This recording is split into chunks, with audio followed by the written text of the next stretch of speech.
I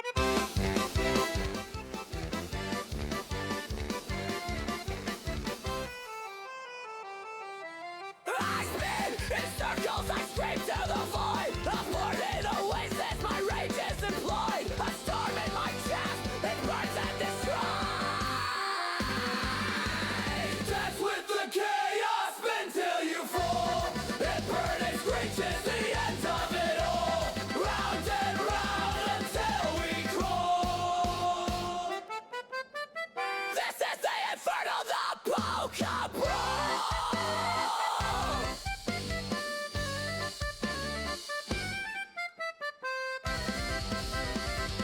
Discovery, go at throttle up.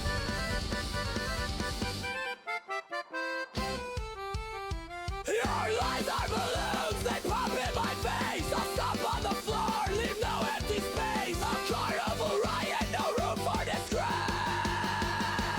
Buttons clicking, hearts are ticking. Heads are flying, skies are splitting. Dance with the chaos, spin till you fall. A bird and screeches, the end of it all. Round and round until we crawl. This is the inferno, the polka brawl.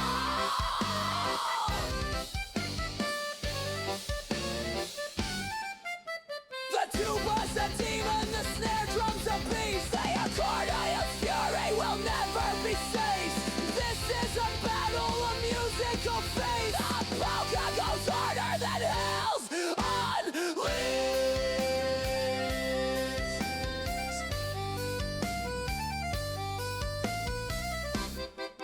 Brawl!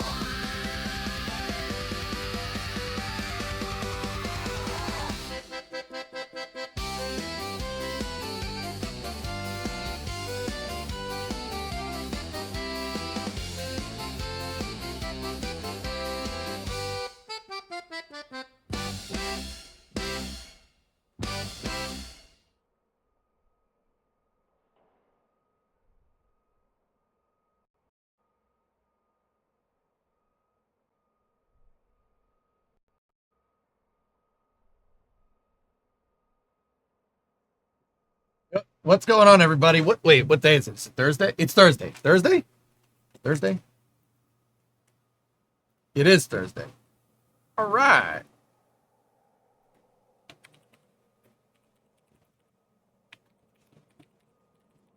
Oh.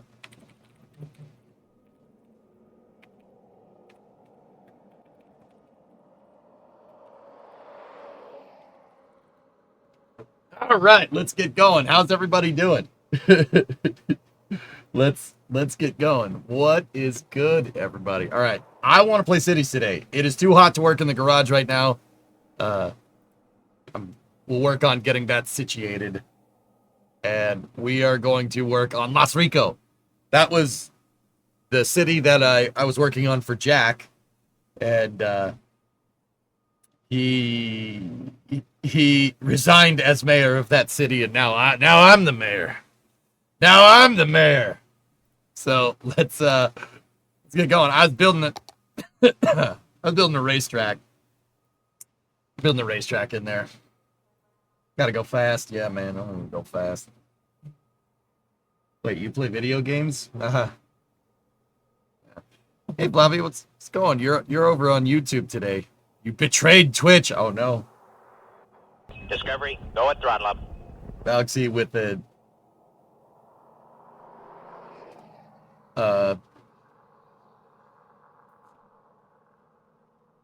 66 plus 1 month resub. I thought the mayor played golf. It doesn't mean it can't have a golf course in it. We'll have a golf course in it. All right. Let's roll. Let's roll.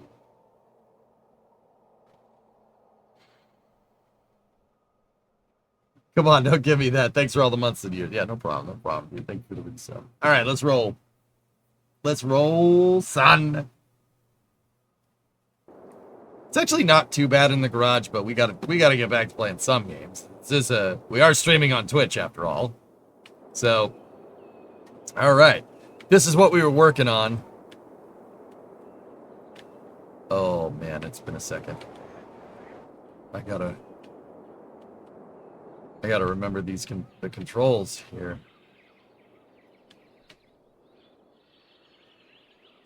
This is the racetrack that we've made. It is a little bit of a doozy. Yeah. It's a little bit of a doozy. So, this is Las Rico. This is the city that I helped Jack fix the traffic problems with. I built a couple of bypass highways and stuff, and it, it's not without its issues, but, we're not working on that right now. We are working on the racetrack. We're working on a racetrack. Or we could go fix the problems in the city. There is some issues that need to be fixed, but it's like Barcelona and Shanghai. Yeah.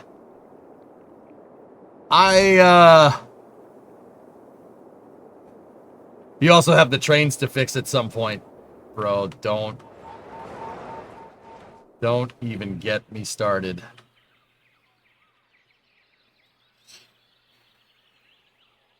Why did you remind me of this?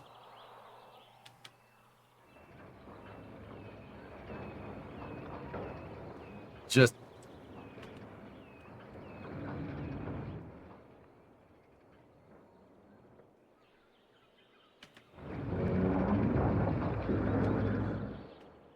Uh,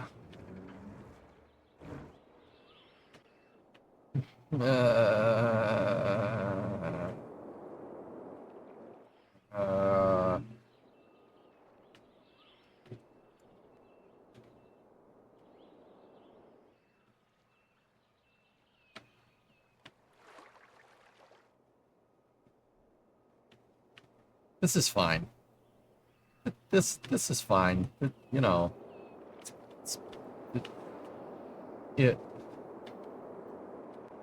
It's fine. It's fine. Well, yeah. Yeah.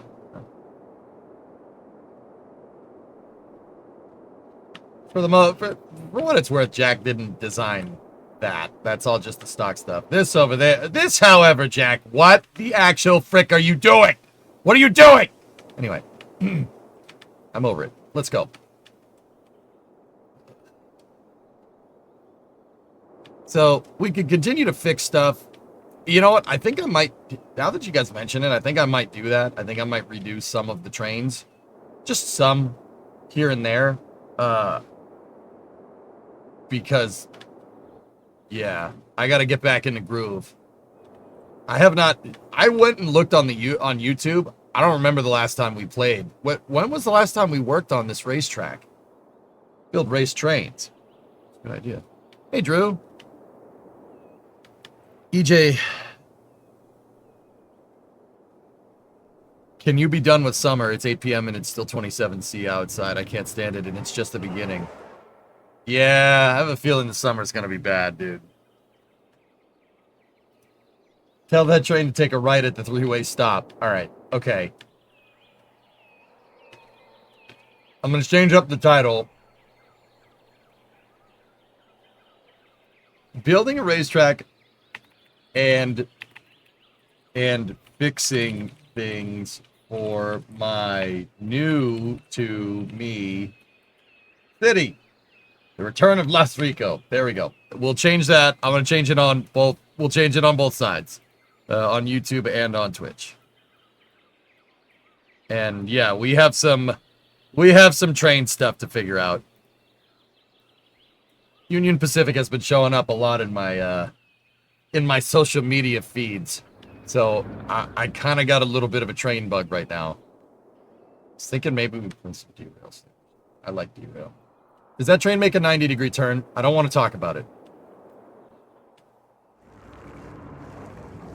Okay. All right. So if we're going to go sitting here diagnosing the train problems, let's turn the tunage on. Actually, I think I can just put the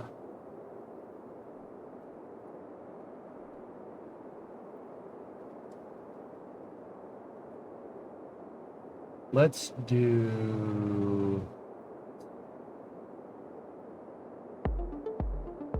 All right, let's roll. All right, so we're gonna fix some of the trains. I did fix some of the highways. This basically the interchange from about here, or the highway, this highway right here. Discovery, go at throttle up. I've completely redid for Jack here, and then I made an interchange that goes down here, and this double trumpet interchange is all me. That's what I did. And then this tunnel project right here is still me, and then I have the road. How the hell do you go to underground view? I forget. Is it page down? Yes, it is.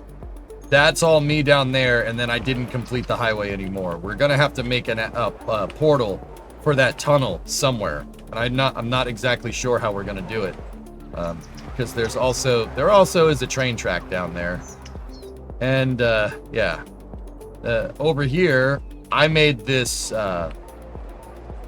this just kind of garden variety intersection here as a way to get into the major urban areas of the city, and then I extended the route down here and made another access area over here, so there's two ways to get into this urban area. There probably still needs to be a highway over here somewhere, but that's fine. I also built all this out, and then I built this entire highway over here. It replaced a boulevard access that ramp that was over here. So I've done a lot of fixing with the roads for Mr. Yak, but he went and got himself a real job. So he gave Las Ricos to me. This is our city now. Look at me. I am the mayor now.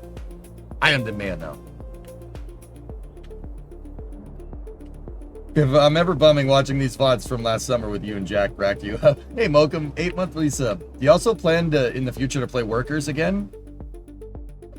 Yeah, maybe. I have no concrete plans, but I do like Workers. Hey, Deepak, 68 monthly sub. Thank you. The big boy past where you live, ZT. That's why my feed has been filled with trains. Yeah, the algorithm figured out that I like trains, and now it's like, hey, people post that. Would you like that? I'm like, yeah. Yeah, yes, I would. Yes, please. Our city. Not communist. Bad. Well, we're not playing Workers, so this is my city. This is my city now. All right, so we got to fix the trains. The train system isn't necessarily bad. It's just a little bit on the unsightly side.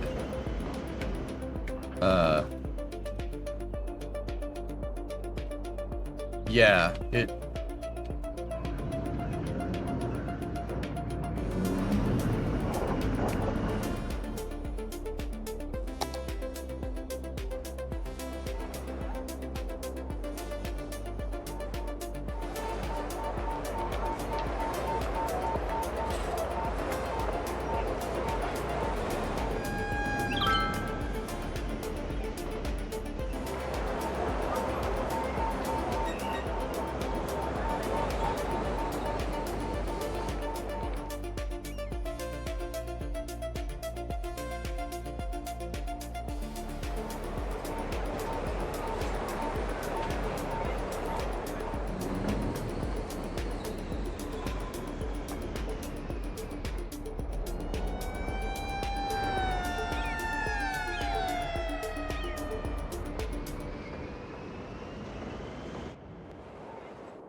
all right. So, okay. I have this thing, guys. When I play Cities games, if you haven't seen me play games like Cities or Kerbal or whatever, I like to go for plausible realism. Right? Sorry. It's actually nice. It's cooler in here today. I like to go for plausible realism. So these ploppable interchanges, like you could put these down, like these are the ones in the highway right here, and you can you know, you could just plop them down if you want, or you can plop down an interchange like that. That's all fine and dandy. And keep in mind, guys, like, I'm not trying to say that, just before we get into it, I'm not trying to say that every single Cities player has to be like this. This is just what makes me happy, you know? I like making my interchanges look realistic. I like making them graded correctly. I really like making them look like highways. Uh-oh.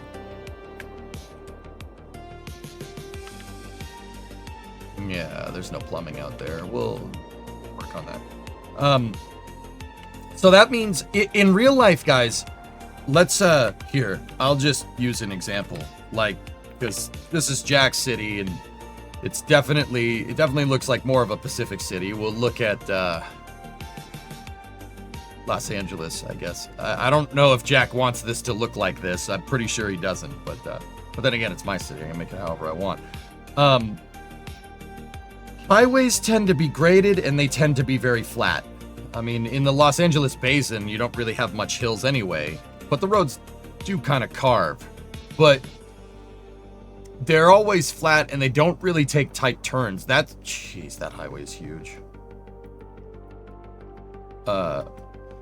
They don't really take a lot of tight corners if you can help it, and highways tend to be very flat. Now, obviously, highways do need to go up hills, but if you look, it looks like a ribbon kind of going across, you know, going across everything here.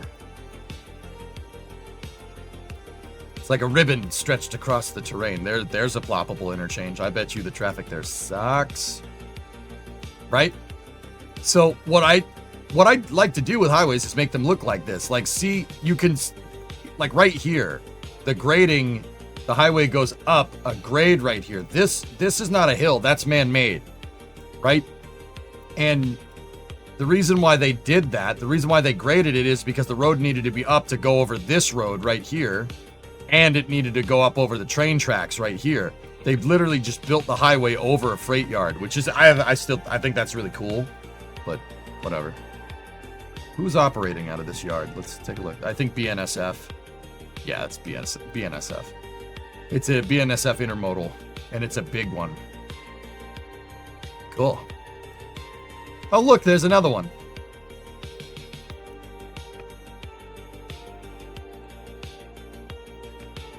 That one's Union Pacific.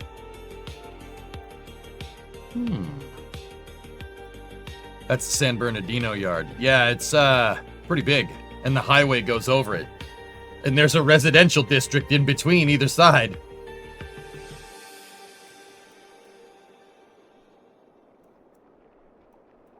Man, the infrastructure literally anywhere else in the country than where I'm at is actually, like, pretty crazy. So, when I build highways, I like to grade them. I like to make them flat. Highways tend to be as flat as possible. Now, why? Why are highways as flat as possible? Why? What's the point? Well, hills and turns slow highways down. You slow down, right? All right, just so this stops getting angry, I'm just gonna...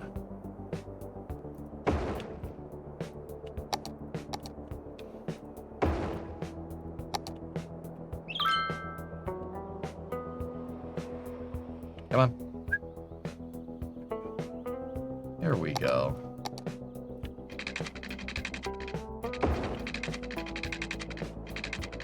That's not the finalized plumbing for the track. I just don't want it to yell at me as much. But laying that pipe costs money, you know what I'm saying?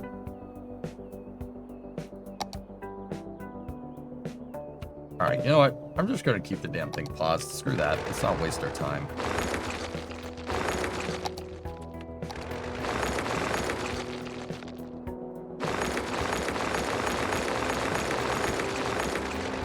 Alright. Screw rares. Just make it all go downhill. Yeah, right. Alright, so... Did you know I beat your favorite driver again, right? Yeah, who? Yeah, I saw that Denny won. It was just the Joe Gibbs show. And I promptly shut the TV off because I don't care. Yeah, lovely.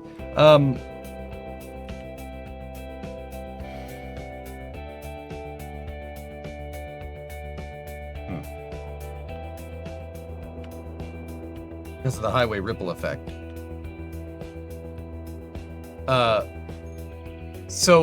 Okay, yeah, what was I talking about? Highways. So the highways tend to be very flat, and they tend to be straight.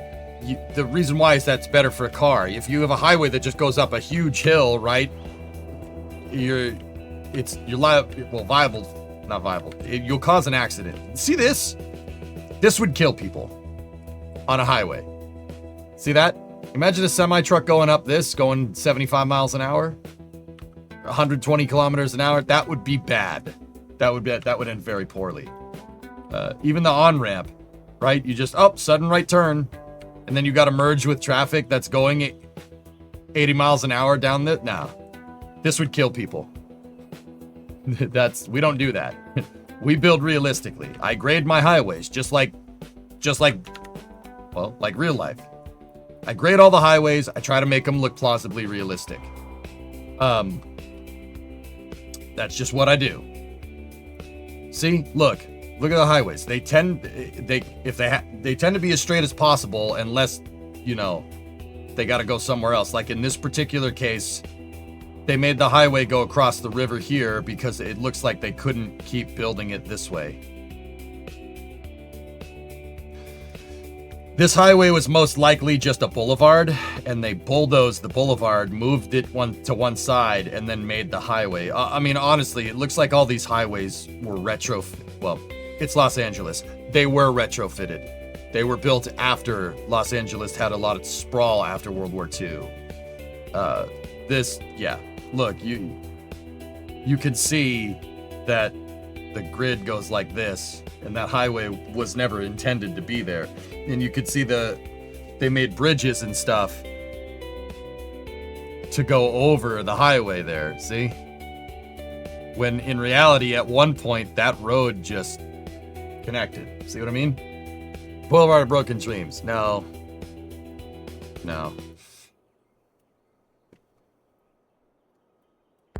So, I like to do stuff like this. It's realistic. It looks right. And I like to... The train tracks?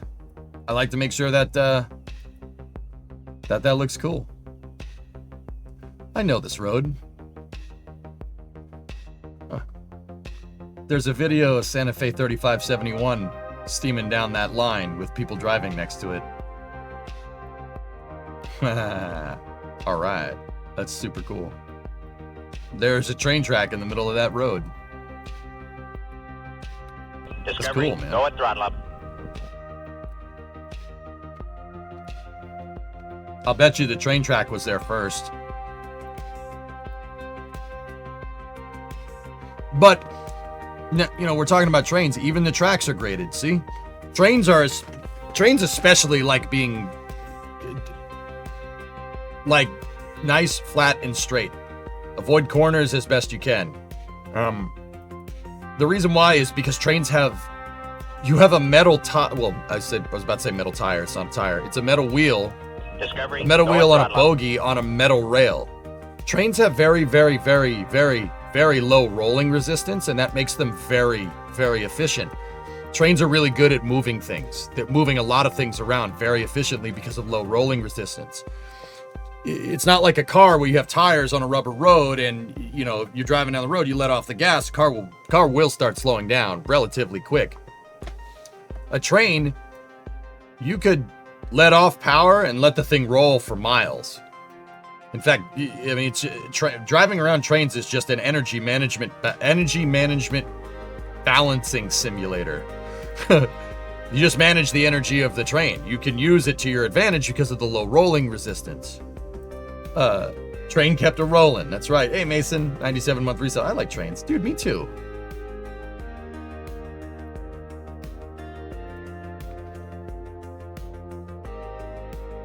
So, the long story short here is that roads need to be pretty flat, but roads can still go up hills for the same reason, for that same rolling resistance that you have a tire. The tire can grip going up a hill. A train can't go up a steep hill. If you go up a steep hill, you're just going to spin the wheels on the train, and wheel slip on a train is death. Like, you know, you lose grip in a car, you kind of just, the car can kind of skitch around a little bit and maybe you spin out. Wheel spin on a train means you're not having a good day, right? Hey, Damians, what's up, dude? So, seeing stuff like this, if a train tried to go up this, it wouldn't. I very much doubt the train would even get to this point. That's like that's got to be like a 30% grade. Now, what's grade? Grade is how much you go up over a certain distance. And believe it or not, it's the same between. It's grade is measured in percentage, and it's the same whether it's meters or feet. So, you know, 1% grade is 1 foot per 100 feet. You know, a 1% grade could be 1 meter per 100 meters. That's the same steepness, which is actually pretty interesting. I don't know. It's just one of those weird things. This is Jack City. Jack actually gave me the city. I am the mayor of this now. Look at me. I am the mayor now. So I'm gonna fix this. I'm gonna fix this thing. I run this. Jay runs Smart Tech. I run this thing. See last perhaps.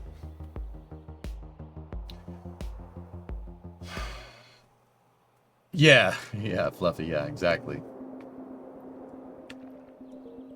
Grade equals slope, kind of, sort of. Grade is just percentage up for distance traveled.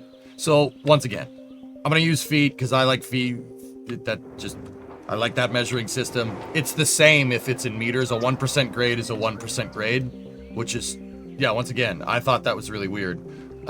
Because somebody's like, what's that? You know, one time I was teaching people about grade, and somebody was like, what's that in meters? And I'm like, what? And like, yes, tomorrow XP, you'll let me change your socks, okay? So,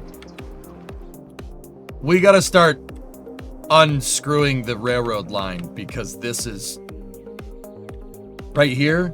You see this? Trains don't have that much grip. That train would get to the bottom of this, try to go around that corner and wind up in the ocean. We don't do that here. Okay? So we gotta fix a lot of this. And I'm not sure how we're going to fix all of this. We can start over here.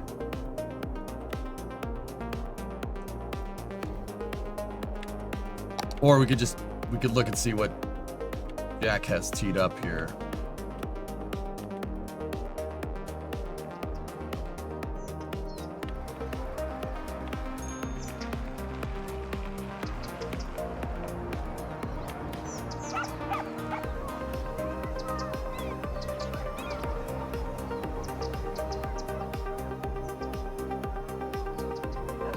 Yikes.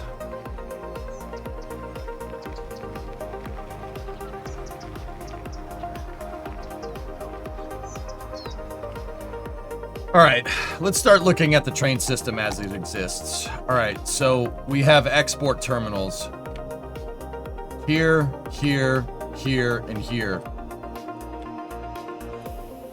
I do believe the train system just connects all the export terminals. There's also a dock over here.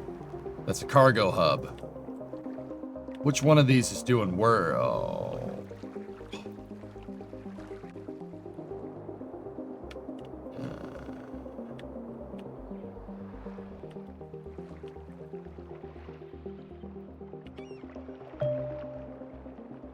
Hey, Flashbong, I barely recognized you. Yeah, we're going aerodynamic for a little while. Because I feel like it.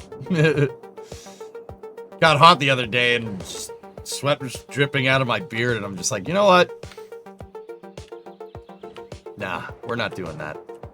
So some of these export terminals and train tracks are going to be quite hard to build, so...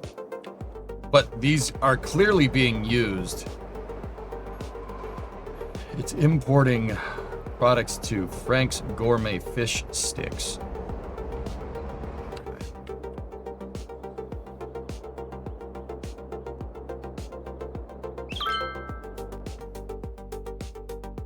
Midlife crisis. Yeah, maybe so, Mutter, but we'll, you know, I'm not gonna, well, I'm not, you know what? I'm not gonna read too much into that. And let's just pretend otherwise. Oh boy, it's cities again. All right, so we have export terminals. These export terminals, in order to fix something, guys, or if you want to change something, it's really important to do analysis, all right? So we have a freight terminal here, right? And what's coming out of this? And where is this traffic going? So you can go into the route analyzer here, right? And we can click right here and set it, obviously, to just trucks, right? Set it to just trucks. Where are the trucks going?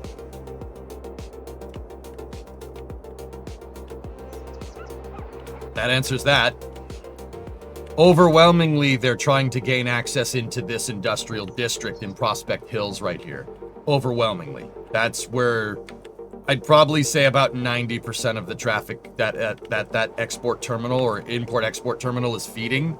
That's where it's going. All right, so we need to find a better home for it. I'm thinking over here. We have plenty of space over here, and we'll be able to fit railway infrastructure somehow in over here. I have 47 trucks in my Prospect Hills account and 47 import-export terminals in my import-export terminal account. Now, there's another import-export terminal here. Where is this one going? Oh. Really?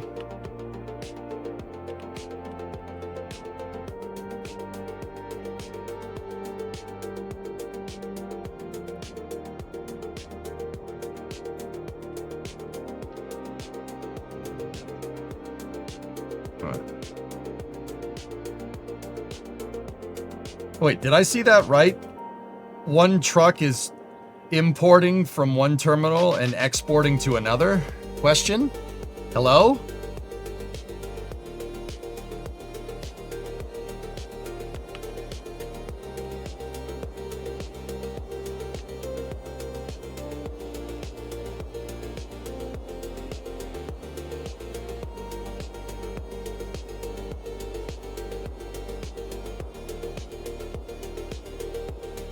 No, okay. It's contained. All right. So, I'm going to go ahead and say that we probably don't need this one. And anybody that's using that export terminal over there can switch to using that one for the interim amount of time. So, the thing is this is costing you money. This costs you $1,400 a week. And that one over there is not nearly at capacity. So this one can get kind of bent. I'm going to shut that one off. I mean, yeah, it's going to kind of ruin happiness in the area, but we can fix that. The other thing around here is that something that Jack was trying to help him fix was just unscrew the industrial demand here. So I'm going to start limiting industrial demand for property here because there's too much. There's no need for it. Look, if you look down here behind me, there's three. You know what? I need to go to the other side of the screen for this. Over there's three things here. You have residential, commercial, and industrial. RCI for short. This shows you what your city needs in terms of zoned property. Right? Industrial is at an all-time low, so we don't need those. So any abandoned industrial buildings, I'm going to basically, in this area, we're going to dump. See, that one's going to go out because there's not enough buyers for products. Okay, so the import-export terminal over there is turned off. This one right here is... There is a little bit of industry right here, but that one is basically servicing this area here, Prospect Hills. So we're basically gonna need another one. We're gonna need one somewhere else. There's tree plantations here. Okay.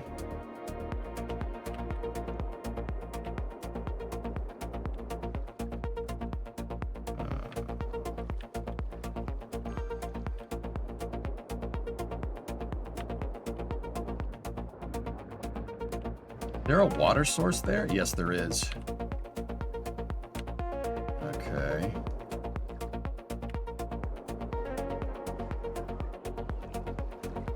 Greetings from the Northeast Extension. Should be stopped in a couple hours. Cities away. Nice. Astronaut guy, speaking of highways, I remember that the shuttle used grooved runways to land straight, and they thought it'll also work on highways with car tires. Another shuttle fact. That's right. Yep. Grooved pavement. Yep. Look into the spiral tunnels in Yoho Park in Canada. Early 1900, they built long tunnels to reduce the grade from 5% to 1.5% or something and increase train capacity by 3 times. Yep. Did I see a Falcon 9 grid fin lock on landing? Yes, I saw it. It didn't seem to be that big of a deal, but yeah, still something that they need to look at. They had a grid fin lock out in the deflected position during landing on a Falcon 9.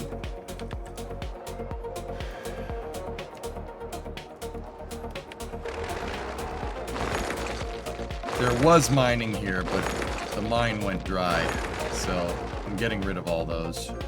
And see, we have more abandoned buildings here. More bandos.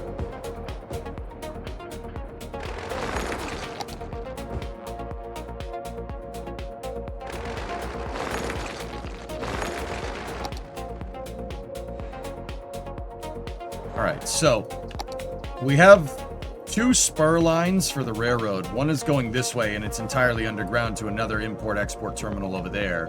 And the other one goes all the way down here and it goes to a cargo terminal, which ultimately loops back in over here. Yeah, see, we have trains in a tunnel underneath a tree plantation.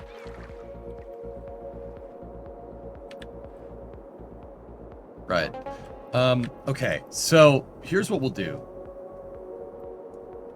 Obviously, we need to redo the main line just a little bit. The main line goes here alongside the highway, more or less. There's another import-export terminal over here. What is this one doing?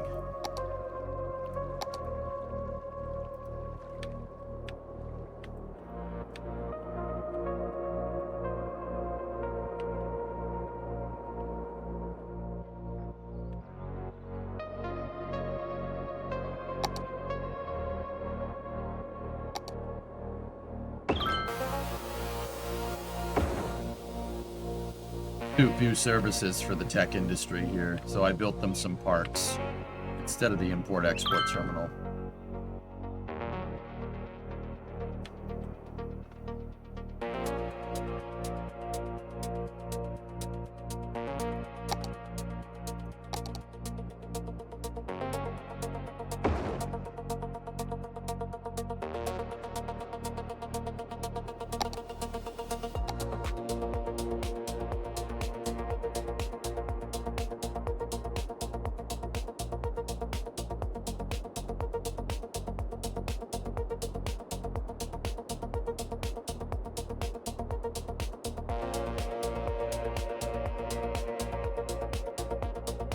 Oh, okay. What about police? Is there any police in the area? Where's the police station?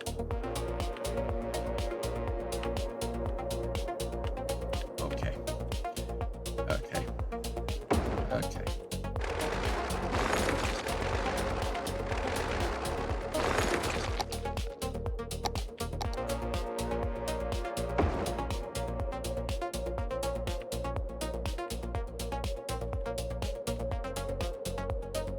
Is this still better than the sequel? I think the mod support for this is way better. Alright, we're also paying for a 6-lane boulevard right here that goes to nothing. I'm going to change that type of road to something that requires a little less upkeep.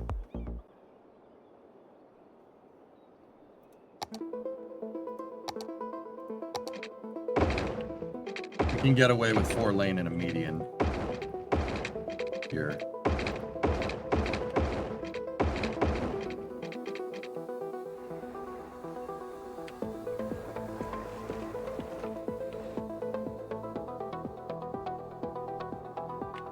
Still too few services in the area. All right.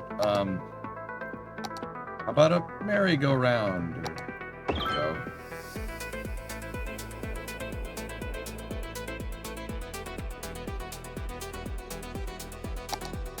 Jeez. Would barge shipping work in that city? I don't know. Does your caps lock key work? I'm just messing. Yeah, we already... There's not really barges in cities. There's cargo ships. And the cargo ships are... What's our import to export ratio? We're exporting 11, 4,037 units and importing 2,646. What's our biggest import? Ag products. That's actually, yeah, agricultural products. All right, we need to make more food, so we need farms. Jerry, I asked this a few months ago, but why isn't your YouTube still not linked to your Twitch about? Because I haven't done it.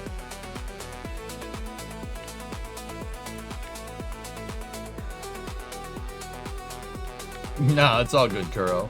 I'm just messing, dude.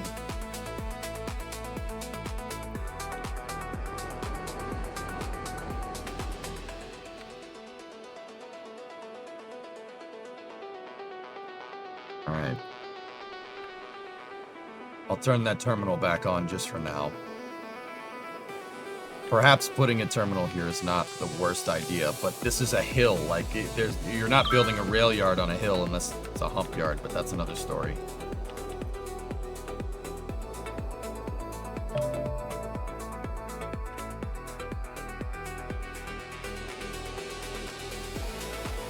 Oh.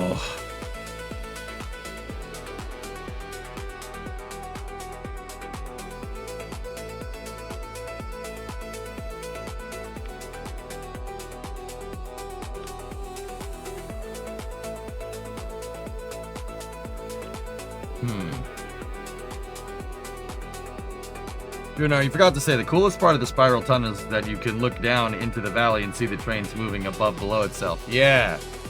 Yeah, Drew, I know. There's something like that in the States called the Tehachapi Loop, which is pretty cool.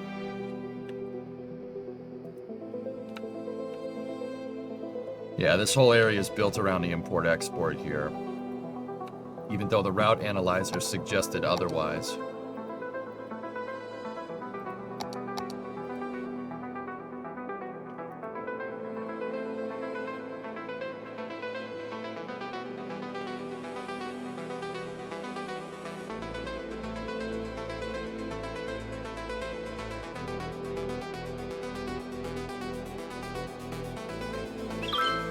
Hey, Rocket Guy.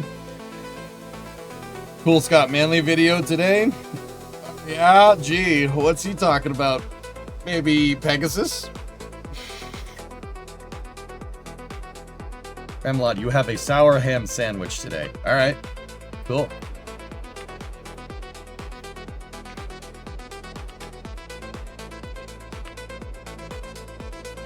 Hey, Bio, city's going good. What happened to your face? Too hot, man. Aerodynamic is much easier. Much easier.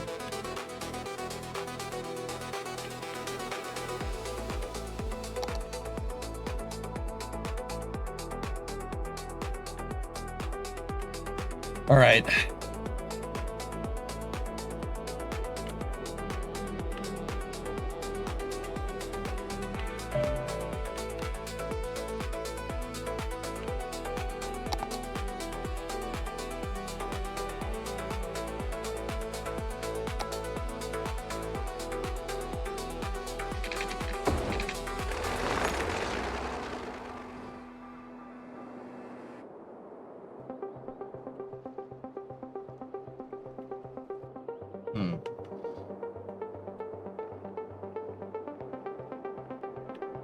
Nice Bio.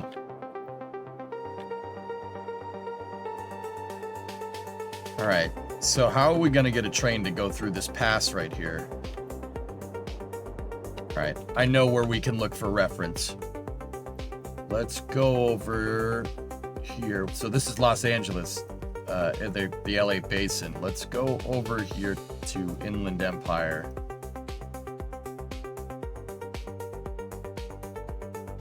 And let's look at the Cajon Pass. No, Cajon Pass. Same thing. Same idea.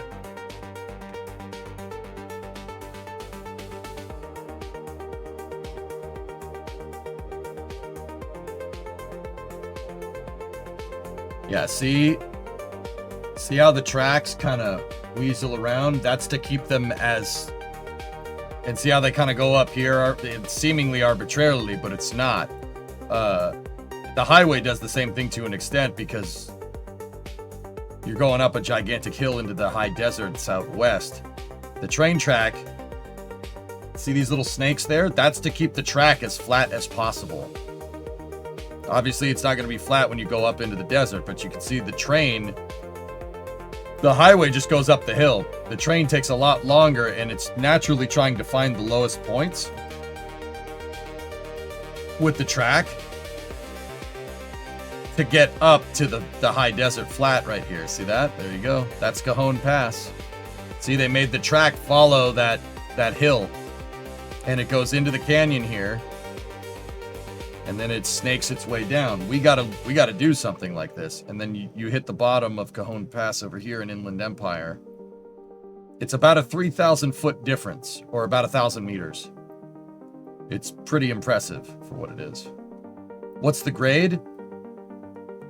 I'm not sure what Cajon Pass's grade is off the top of my head. I think it's...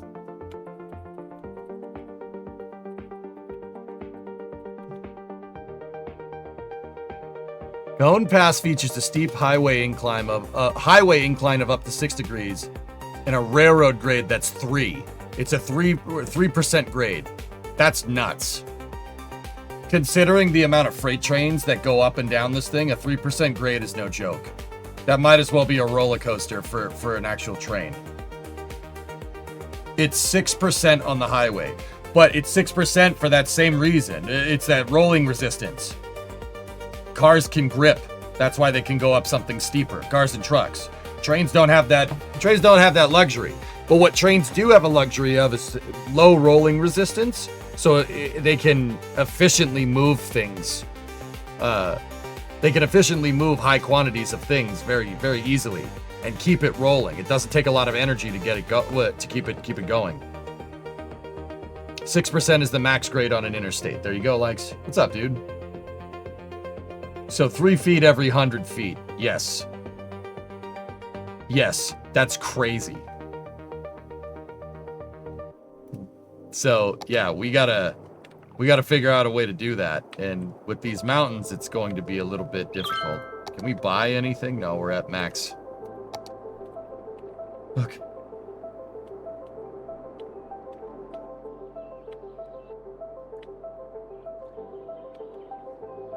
The only other pass is by the damn racetrack.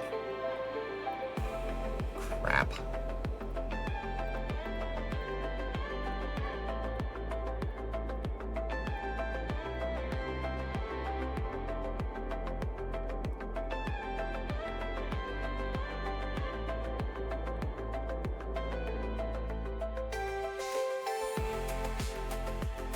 We could make the train go... We could make the track go underneath the hairpin right there, and then pop out right here, and then cross, and then meet up with the highway.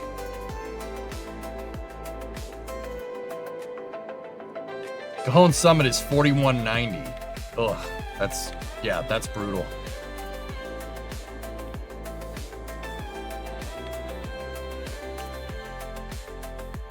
Yeah, see, like, look at this in relation. That's okay for the highway. That's pretty steep even for a highway, but that should be more or less accurate, right? Like, but the train cannot do this. No way.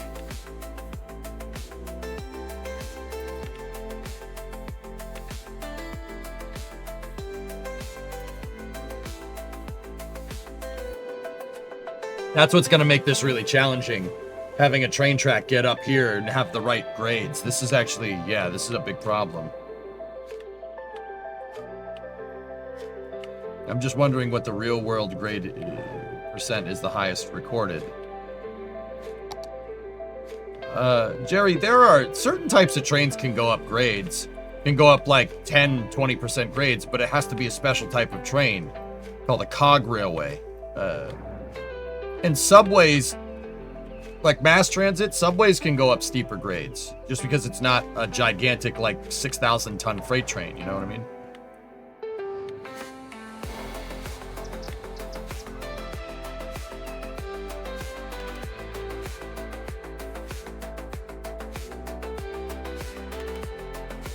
Yeah, it's a good truck, Fluffy. I gotta get it running. The gasoline, bad gas got the carburetor.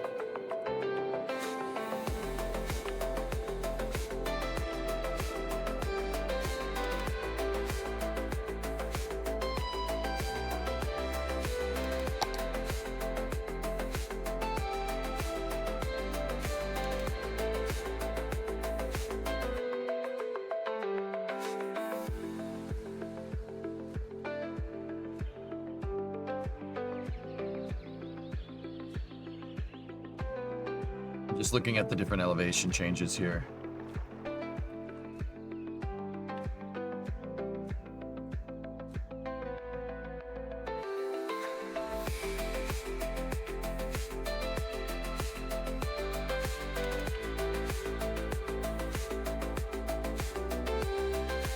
So what we could do,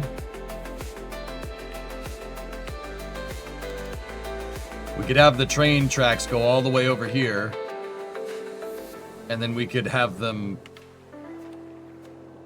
loop back over here and then get up the grade. That would require doing a lot of what's called fills here, but totally doable. That would require a lot of terrain shaping, but that would get us a track up here. Now, even if we do get a track up here, where's it going? Where's it going? We need to redo this intersection if we wanted the track to go down any useful grade over here. And there would need to be flattened area, which we already kind of have right here with that existing track next to this levee, or this kind of reservoir that I made. And then we could have the grade go down from there. We could have it go over here, cross this, and then loop out here and go back down from there. I actually kind of like that. That'll work. And that'll get me, what I'm going to do is I'll put a rail yard here and we'll centrally locate between those two import-exports and go from there. Hey, London, 15-month resub.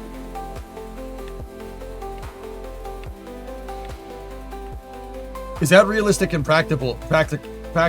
Is it common to switch back tracks?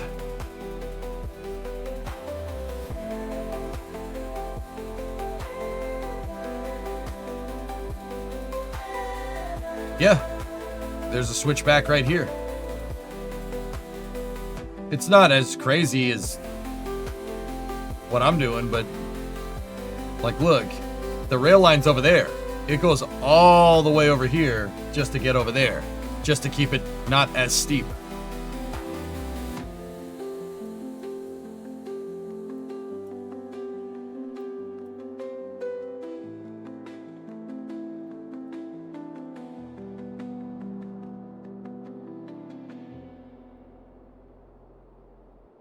Yeah, man, that's gonna be really difficult to get that right.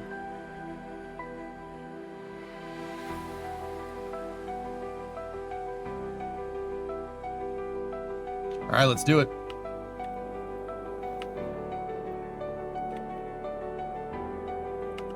So I was thinking, like, do we even need the tracks over there? Yeah. To keep this area kind of rolling.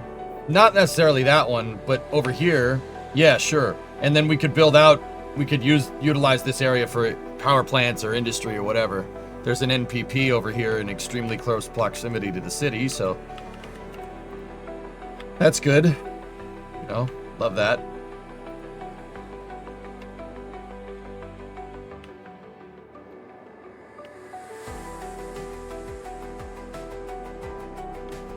Yeah, trains do that, Rarest. Absolutely. It's just not as apparent, but yes.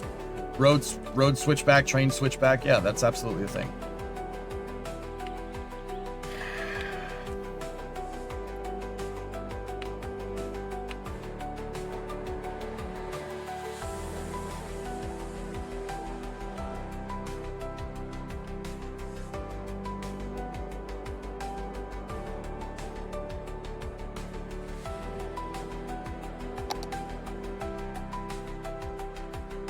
All right, let's start handling this.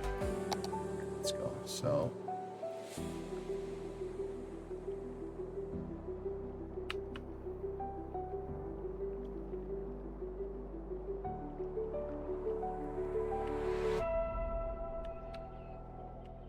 Do I have a measuring tool in this game? I forget. Hey, Darth, what's going on? Why is the alerter off?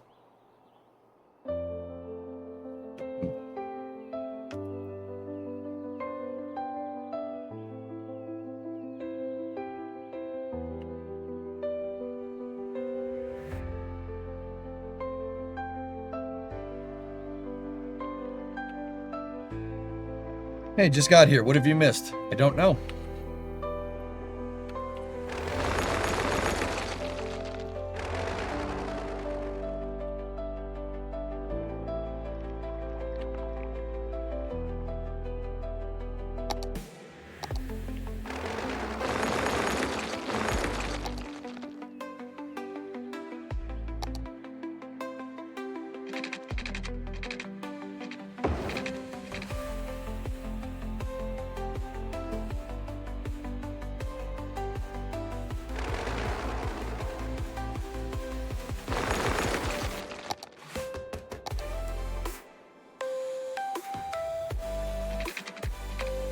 Just gonna keep this like this for now.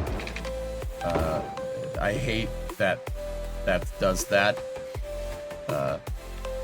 Yeah, we'll just keep it like that for now, and we'll fix it. So each one of these lines, this is a topographical map. Each one of these lines represents a meter of elevation, if I'm remembering correctly. I haven't played Cities in a little bit. I would need a lateral or a long measuring tool here.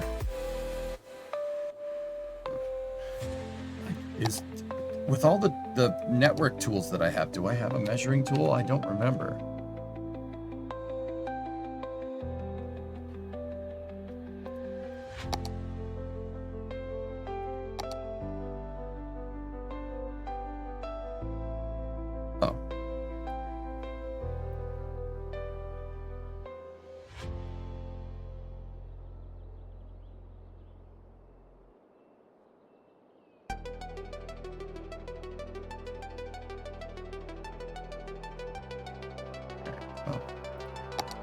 Let's make it look nice. Screw it.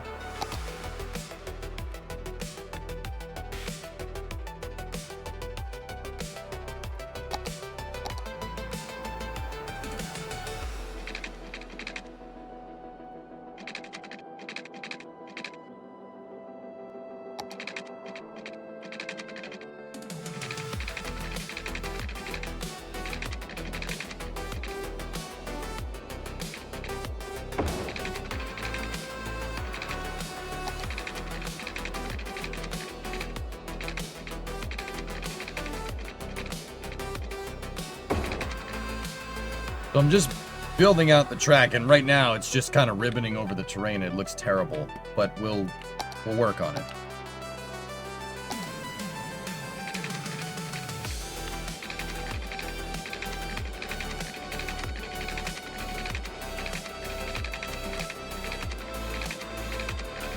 I'm going to use the curve tool this time around.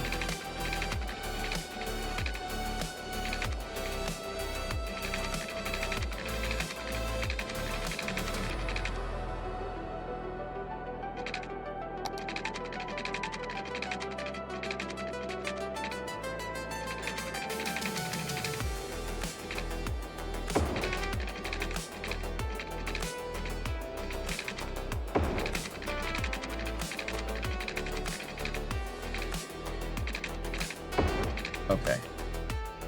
Now, as far as I can tell, this line is abandoned line. And they tried to make it look like it's doing some, you know, switchbacks there for whatever. But you know what? We're ripping that old line up. We don't need that.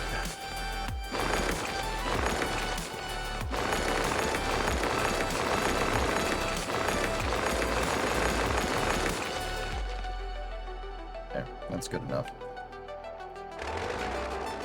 But we got to remember, if we're doing a switchback, we're going to need to leave some room out here. So I don't want this line to particularly hug the hill.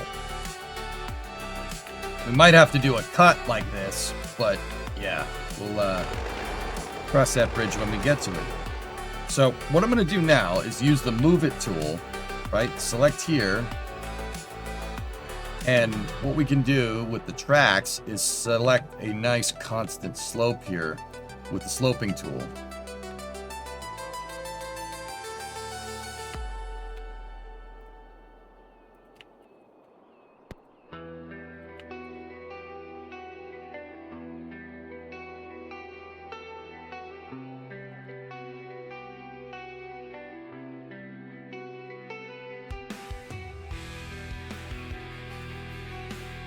And now we go in here and slope up. Oh, yeah, baby. That gets us a nice steady grade. Oh, yeah. Now, see, even just messing around with the slope tool right there, that looks way better.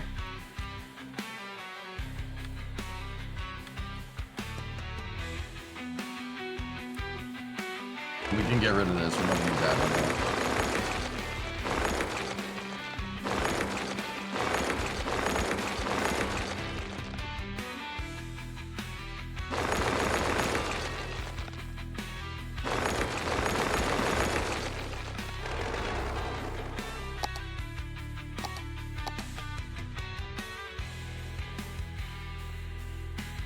But I noticed something.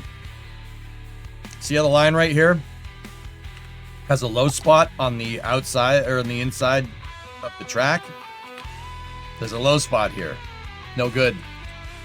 If it rains, right, and it rains all up into this hill, what's going to happen? Water's going to roll down here. Something that you got to think about if you want to make like stuff look realistic here is, well, this wouldn't work. All the water would come down here, and then your railroad grade is working like a dam. That's not good for it, especially if it breaks. It's not. The railroad tracks aren't, unless explicitly designed this way, they're not designed to be a dam. So you got to put a relief in it. We have to put a culvert in. So let's go here, get rid of this, right? And what we do, start putzing around with the terrain a little bit.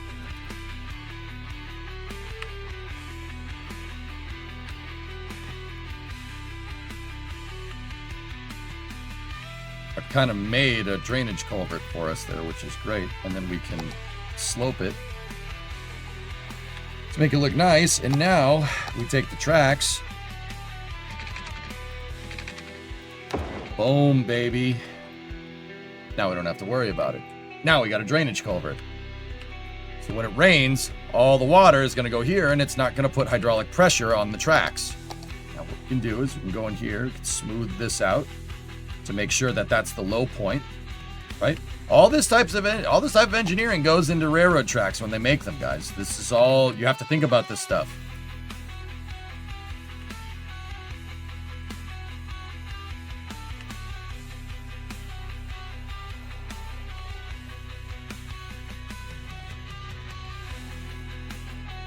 And then over here,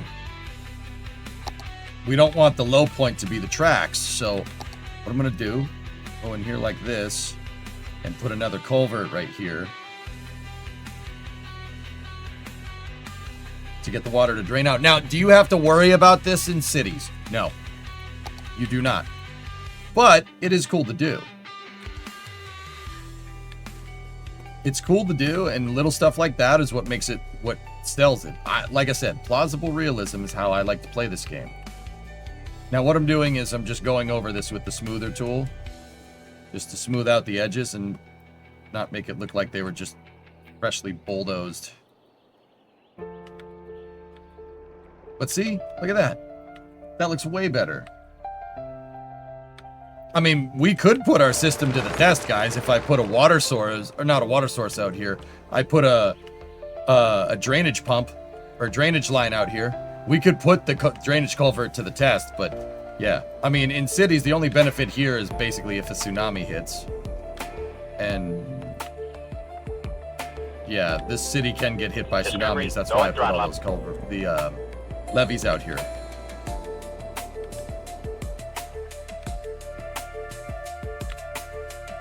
$50 of these. Keep up the good stuff. Thanks, Jack.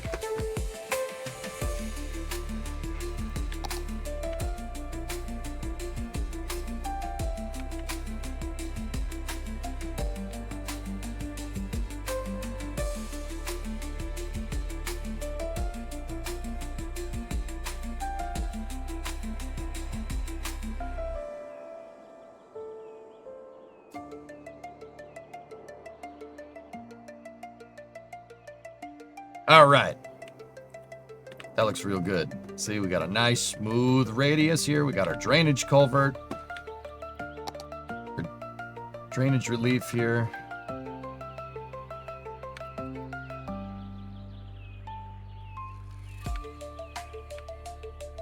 And now we won't have to worry about water on the train tracks. Don't want that. Okay. That did give me a nice grade. I like that. That was pretty good. So, let's continue. Right? How many terrain steps did we go up there? So, we're flat right here. So, 1, 2, 3, 4, 5, 6, 7, 8, 9, 10, like 10.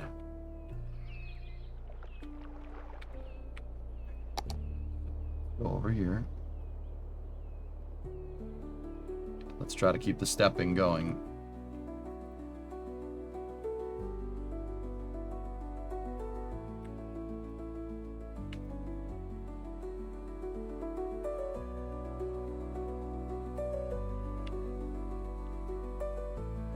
Now, what we could do is just...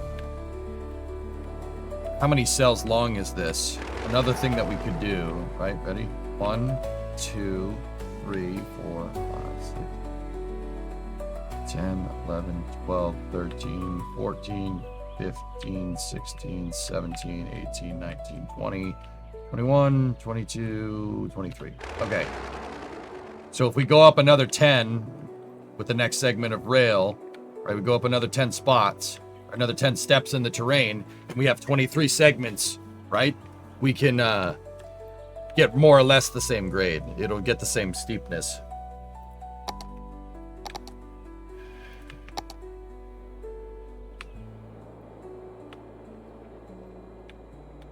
All right, so where's 10 spots up from here? 1, 2, 3, 4, 5, 6, 7, 8, 9, 10. 23 segments is going to be over here somewhere.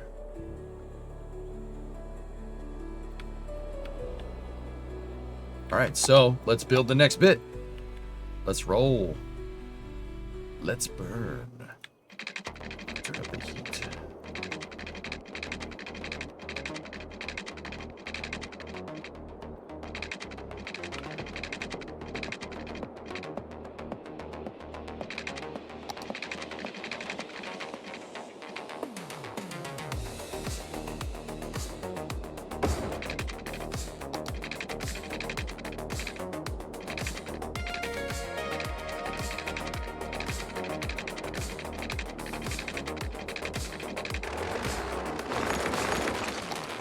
Like that. I need to put something to mark where we need... Oh, the tree is there. That tree will mark it very well. Excellent. So I know where to go.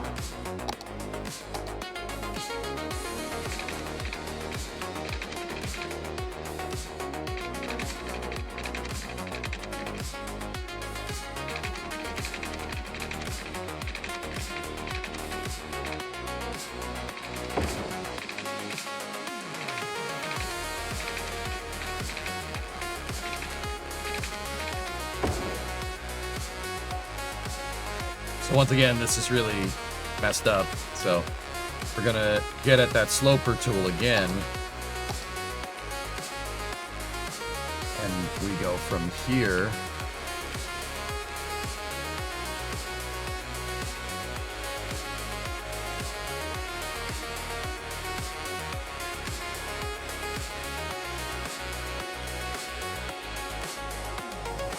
That's only 15 segments. Oh, we got a little ways to go. We can go further.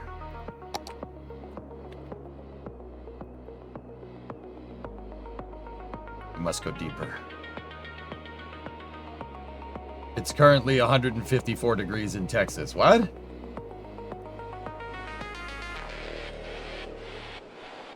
Do you have a mod list? Yeah.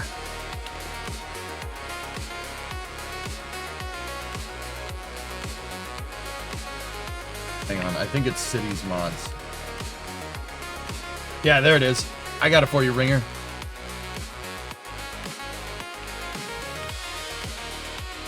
Gotcha, man.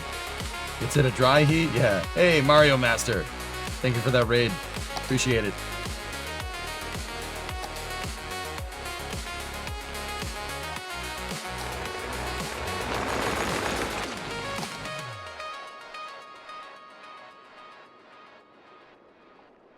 I'm going to give myself a lot of space here. The reason why is because if we switch back the track, we're going to need another... There's going to need to be another track that's like up here somewhere.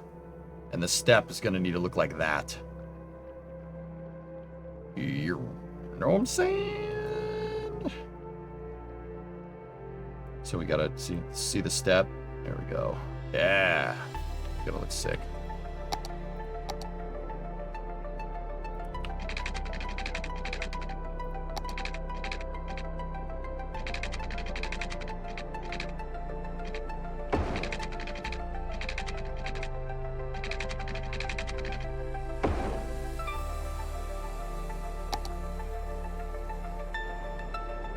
Sixteen, 17, 18, 19, 20, 21, 22, more or less 23. Now slope it. Oh, yeah.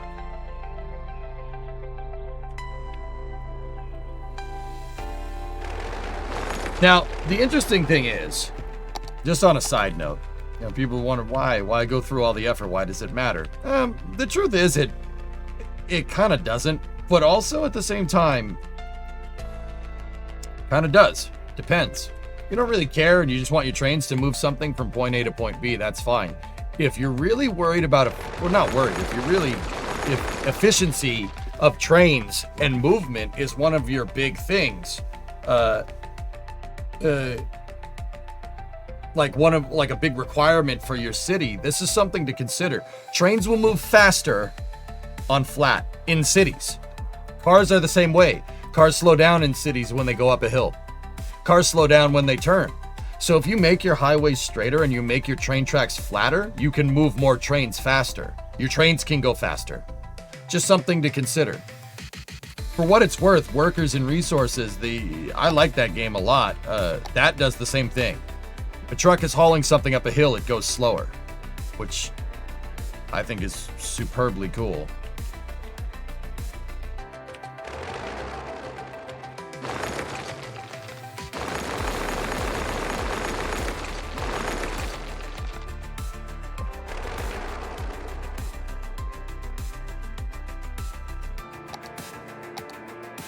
Now, just like El Cajon, we're gonna kind of go with the terrain here.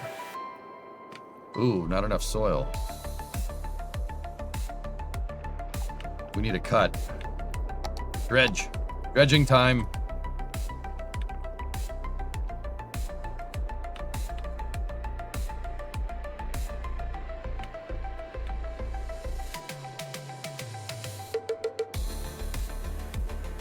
We need dirt.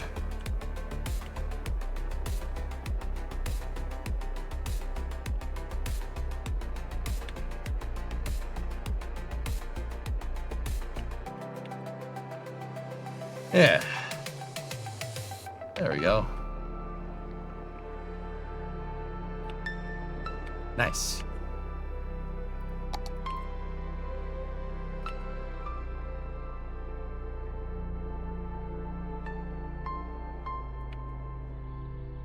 But mods installed. Yes. Yes, I do.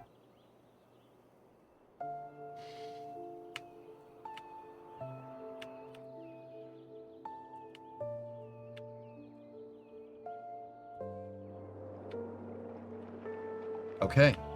So the next height is up here. Oh, Raptor side chat time. Bye-bye.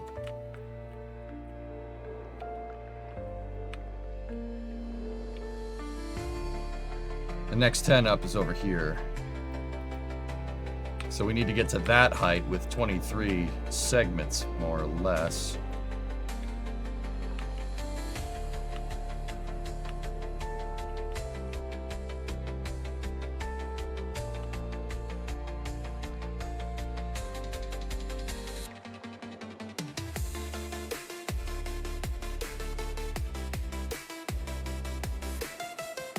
Look.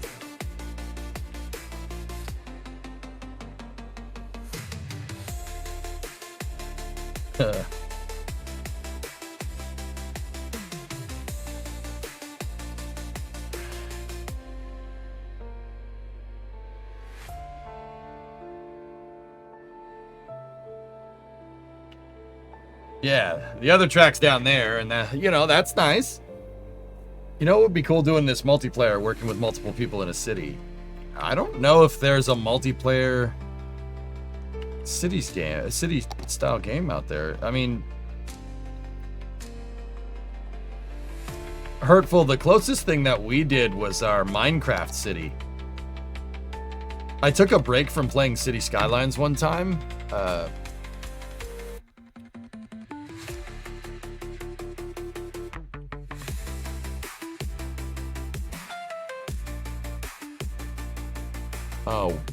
Hold on.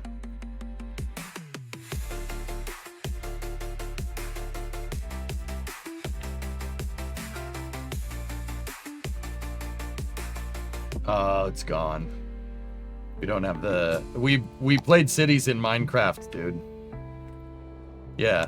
I had a survival city where we had to go mine... We had a survival save where we had to go mine all the resources. We had, like, gigantic open pit mines for dirt and grading, and we had all the highway grading and stuff. It was super cool.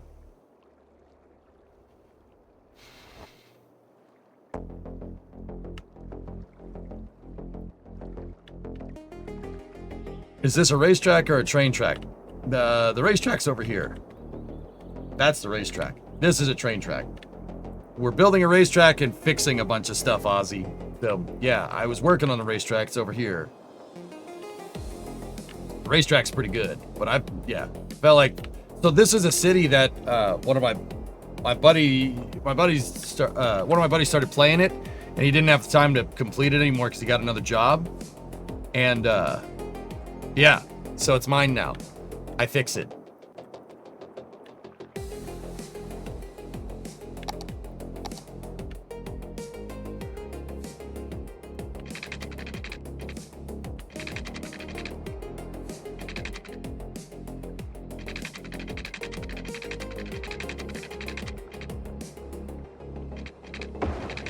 Discovery, go and throttle up.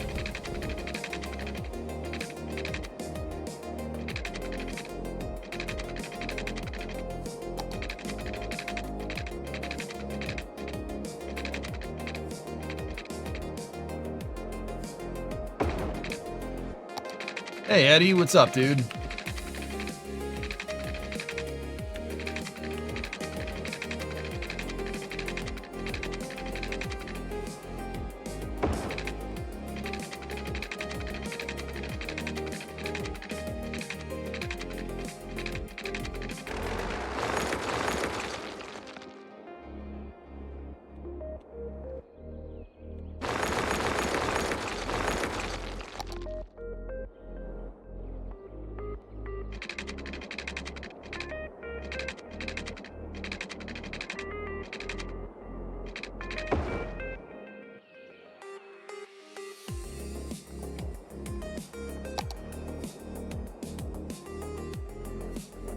Okay.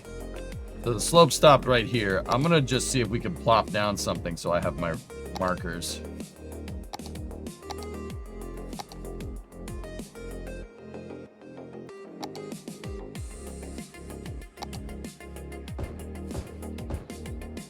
Just something to see.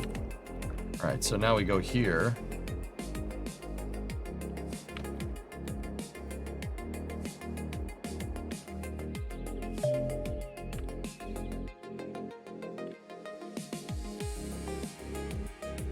Do you know about Transport Fever 2?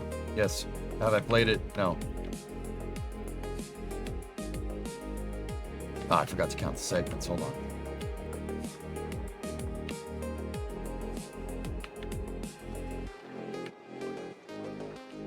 One, 2, 3, 5, 6, 7, 8, 9, 10, 11, 12, 13, 14, 15, 16, 17. Okay.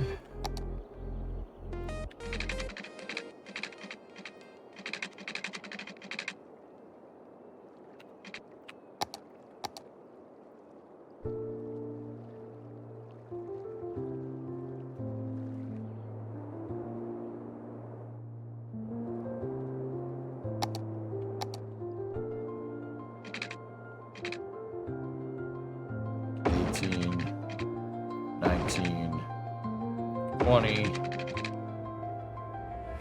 21, 22, and 23. But 23 needs to be at the correct height. That's this. This is the correct height here. The reason why it's 23 segments, just in case anybody was wondering, is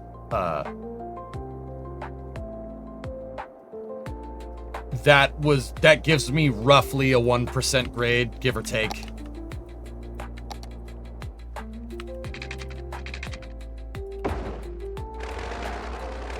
All right, so get the slope tool again.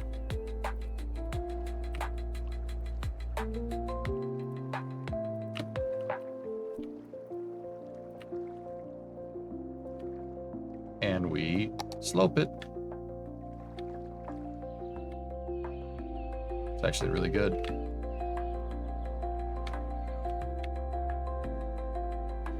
You need to actually get good at cities. All your builds just end up as grids, functional ones, but not pretty. Work with the terrain, dude. Best advice I can give. Work with the terrain.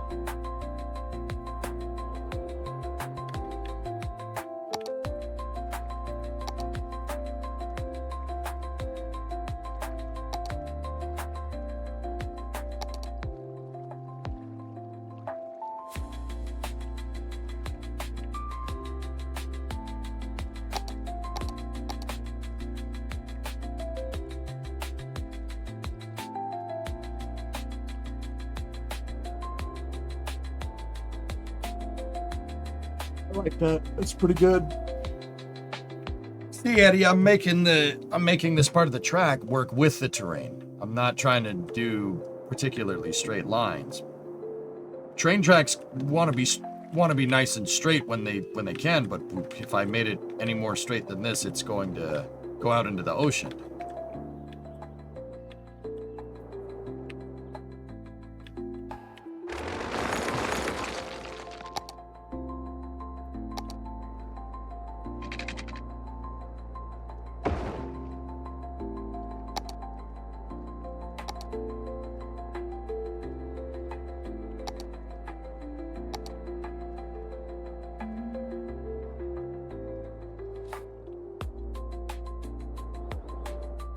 And then we made it across the river and stuff, which is super cool. I don't like how it has a segment right in the middle of the river. Generally, you try to avoid that with bridges. You don't really want that. That's not ideal. The reason why is because if you have your footing, if you have the columns for the bridge on dry terrain, right? It's easier to make. You don't want to put this in water, because then now you have to work on mitigation techniques to make sure it doesn't erode away. That's a pain in the butt. Nobody wants to do that. So I'm gonna get that support. Actually, we might be able to use network extensions to split stuff. Network multi-tool, maybe. If I add a node there, and then we get rid of a node in the center, See? That right there, much more realistic. Now, if you really wanted to get this right, you'd put these on flat areas like that. Try to get it as flat as possible. The footings like being on flat not the footing, the bridge likes being on flat ground. It didn't really like it on that side, but if this thing is going into if it's going into sloped terrain, now don't get me wrong, you can do this in real life. If it's going into sloped terrain, that means that thing is working as a retaining wall, and that means the terrain is trying to slide down and push on it, and introduce shear load into your bridge columns. Don't want to do that. It could bend the bridge. That's why you usually put the footing and the column for the bridge usually on flat terrain. Even on bridges that go over water. Like one thing I'm thinking of is like the Golden Gate Bridge up in San Francisco. One of its the footing for it, and that's way too far. That's Monterey Bay right here.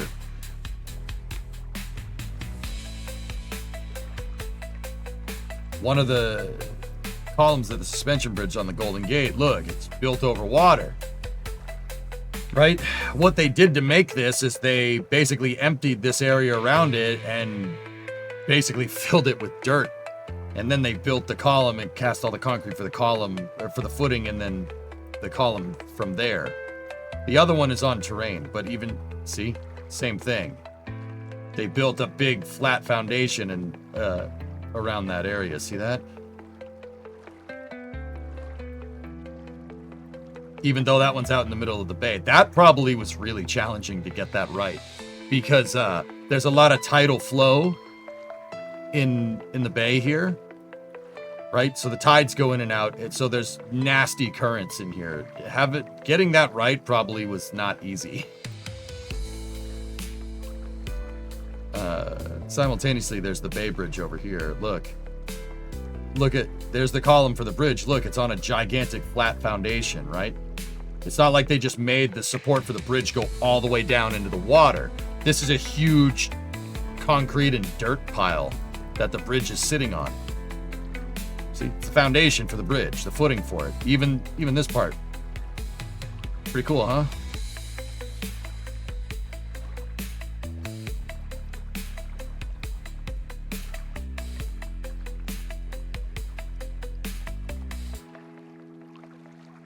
Hey.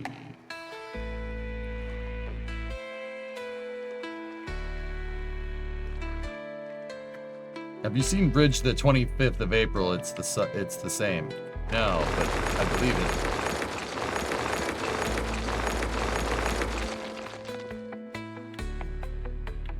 it. See, now we have a nice bridge there, and it looks real good.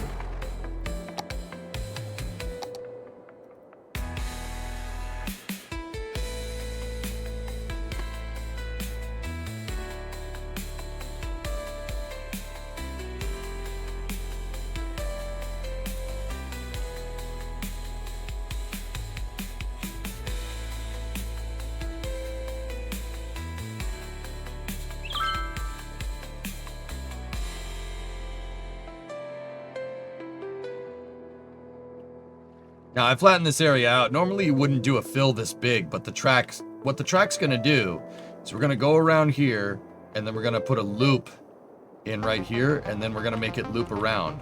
And I'll make it so, honestly, you could put a spur. You could put a Y in a spur line here, but I don't, yeah. We could. But see how this area kind of is more or less a plateau? Like it's steep right here and steep right here. Track's going to go over here. It's going to loop around, then it's going to come back this way, and we're going to double back,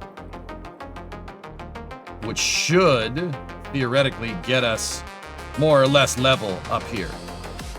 It might be a little bit short looking at it, but that's not, we can fix that. That's no big deal.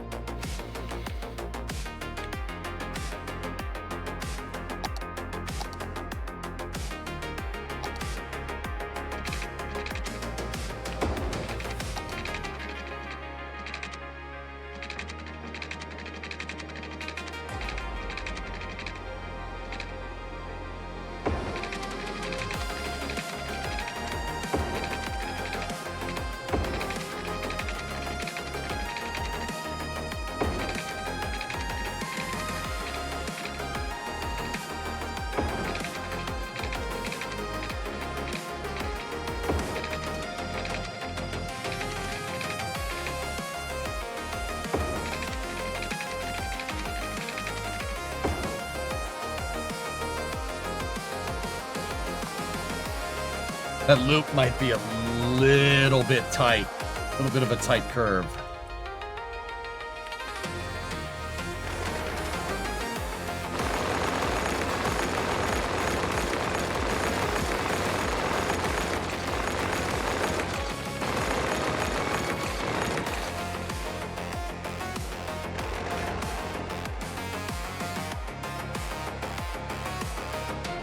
So, Livrin Part 3 for Transport Feeder will come out in 2024. Neat.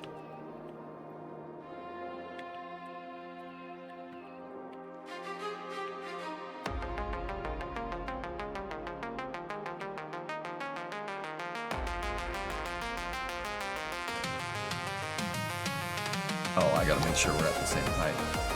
Oh wow, we actually got that pretty right. Cool.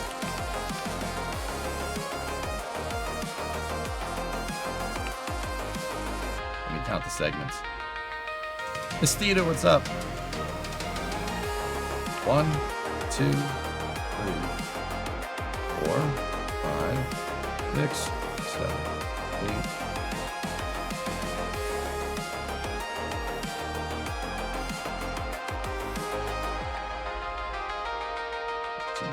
18.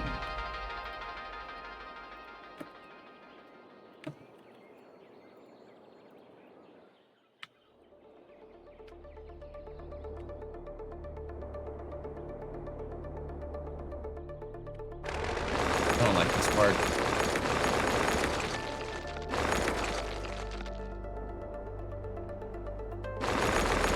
I don't like the radius of that corner. XJ, you watched Project Hail Mary last night? Banger? Dude, it's a great movie. Don't worry, we'll replant them.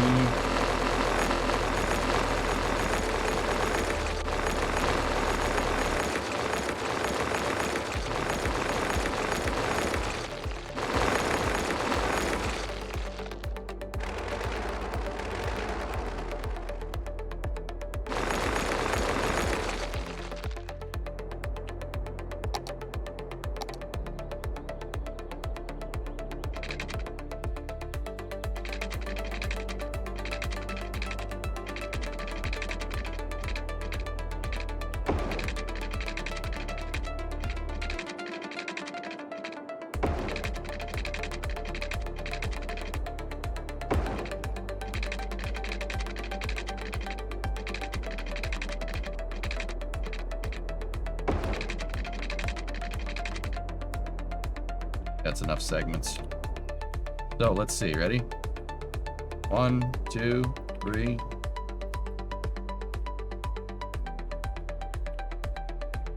Actually, we gotta make sure we're at the correct height.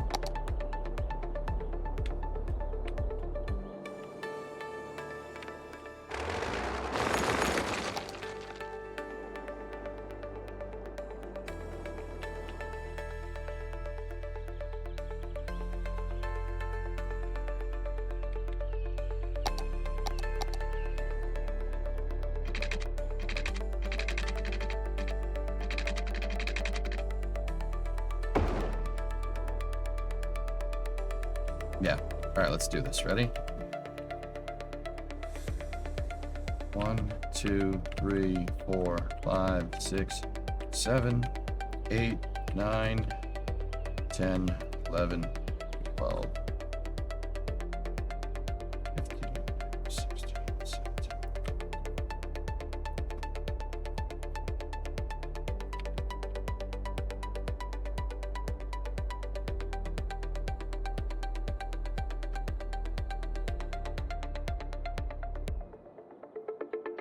All right, that's 23 segments there.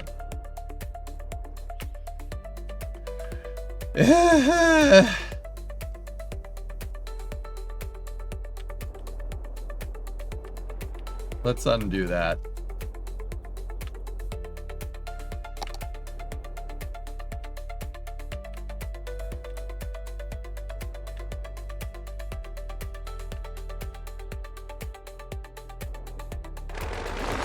It's because the 23rd segment was not at the correct terrain height.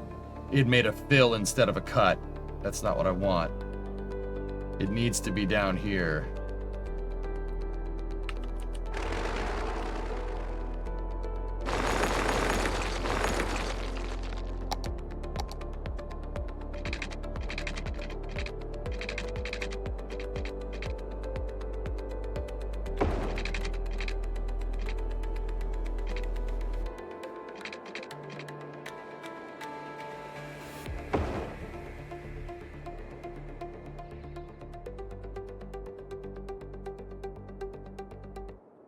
Yeah, see, this will cut. If we do it now, this will cut into the terrain. Watch, ready?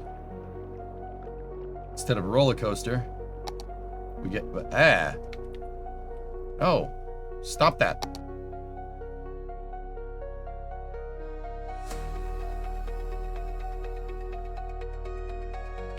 Did I not get the terrain stepping right here?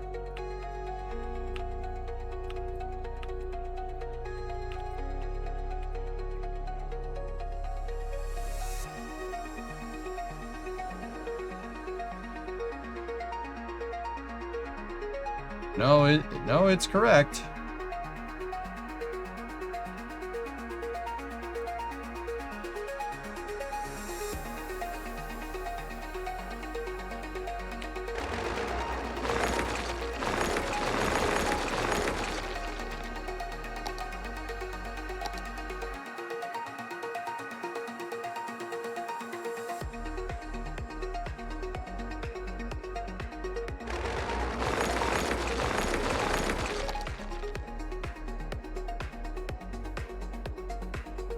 Try that.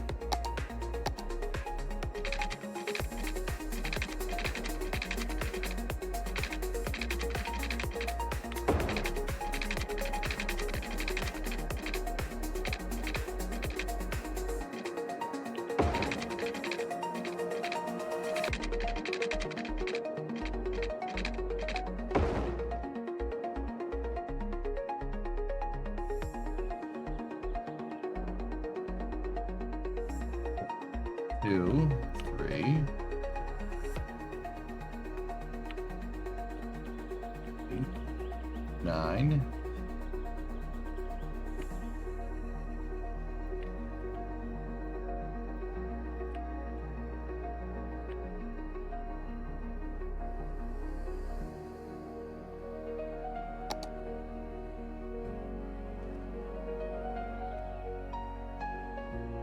Mint. Have you noticed the dip before that section? Yes. We weaseled it out with the slope tool.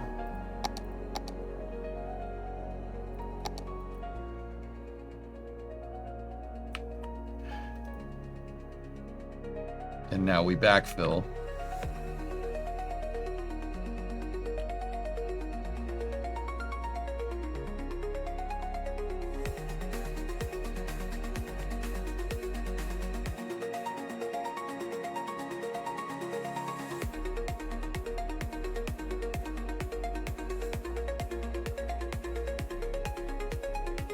All right.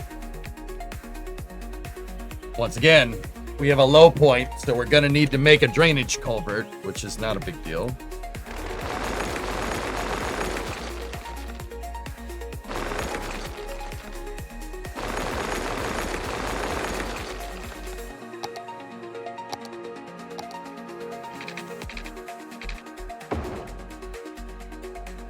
Now we just got to mess with the terrain here, so the game understands what's going on.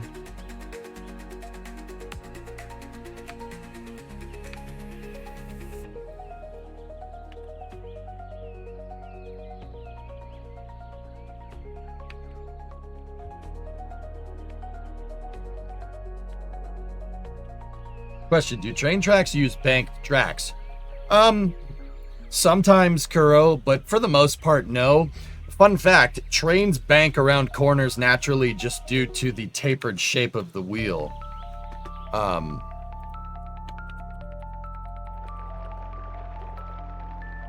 So, if we kind of look at a train wheel, right? The train wheel has a very, very, very very purposeful shape. And this is actually genius. Whoever thought of this is way smarter than me. So if you look at it, the wheels are all tapered to an extent. They have this back lip piece right here, and that's obviously to, you know, keep it on the rail, right? But it tapers in. So like there's a seemingly flat spot on the wheel right here, and that's not flat. It's actually sloped outward. It goes, the diameter from the outside here to the inside is actually different. The reason why it does that, the reason why it does this is to handle when the train is going around a corner. All right. So if your wheels on either side are shaped like this, they're shaped inward, right? And you go around a corner, right? One wheel is going to want to spin more than the other because you're going around a corner and your inner wheel is at a different radius than the outer wheel. The outer wheel is going to want to spin more. A car makes up for this with a differential. The differential, you make more spokes, right? But a train can't have a diff in it. I mean, you could, but there's a much simpler solution here. The simpler solution is that taper on the wheels. When the train goes around a corner, it naturally leans to one side because the wheels are tapered, and that allows the wheel, it slips up the taper and it spins faster. So it just, trains always lean into corners a little bit, just a little bit. It's not like a NASCAR, like banking into the corner, but trains do lean into the corners. That naturally happens because that's how they solve differential, that's how you solve differential rotation rates between the left and right wheel. They just tapered the wheels. Every train does this.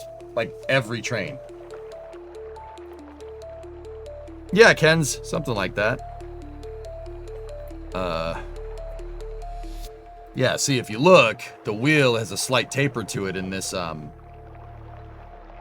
design, and that's part of the reason why the tops of the rails are beveled, because the wheels can slip laterally left to right on the rails.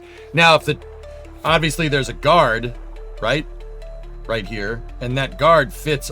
That's why there's the beveled part of the rail right there, and the guard does fit.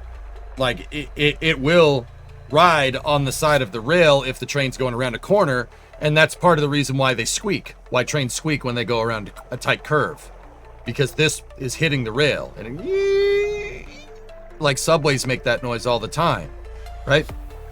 But yeah, that's why they squeak.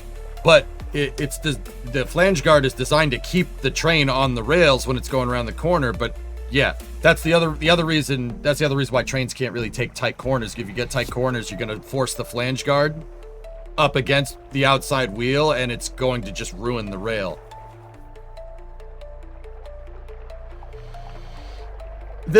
It's very, very, the whole thing is very slight. It's so subtle, Kens, you would never notice it. Just looking at rails, you would never know. You would never ever see it. The taper is so slight, but it's such an ingenious problem. Yeah, that's like you teched straight to the top of the train wheel tech tree. Like, this is beautiful. Every train does this. It doesn't matter, North American, European, Russian, Japanese, whatever, Chinese, they all do this. Every single one of them does it. It's that good of an idea. Who came up with this? I'm not sure who came up with the tapered wheel. I'm gonna guess George Stephenson, but I don't think that's true.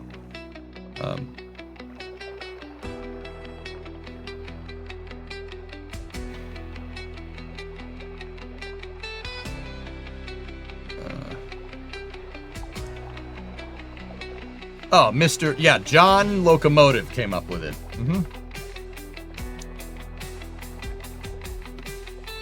Let me see if I can get something else for you here. This is from Scientific American. This infographic from them pretty much explains what I'm talking about. Every train does that, dude. Hey, Couchy, what's up? Yeah, pretty cool, huh?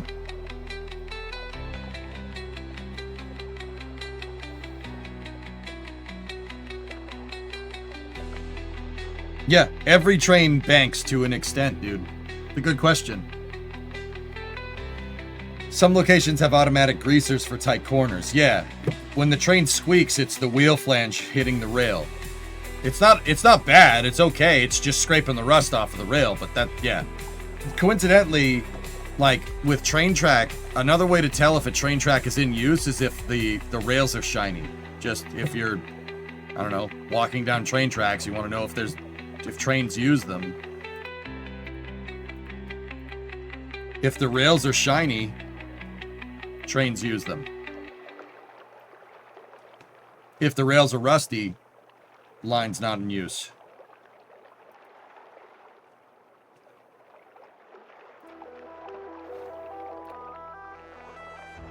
How often are tracks changed? I don't know. It depends on how much use the line gets, Kuro. Tracks and ties are always under stress. Remember, the train's pushing down on that, and the tracks need to stay, the two rails need to stay perfect. Even a little bit of taper, like out on a rail, the train will derail. They have to stay pretty damn true. And when the train is pushing down on those rails, the railroad ties are holding those rails in position. So every time a train goes over the rails, the ties do get squashed and stretched to an extent. The whole system does wear down over time. How often depends on how much the line is used. Olean, what's up? Deutsche Bahn and Siemens even tried to use this by designing an internal combustion engine that tilts 5 degrees to get... not internal combustion engine. An ICE that tilts 5 degrees to get much faster in the curves. They called this model ICE-T, or tilt. Nice. Turned out it destroyed the wheels. The tech got disabled very fast, and then it was never used in the ICE again. Yeah, you don't... yeah, they tried to make trains like a pneumatic system to have the train bank into the turn. No, that really makes the wheels angry. Yeah, I do believe the British tried that with one of their intercity trains too, and it made everybody throw up.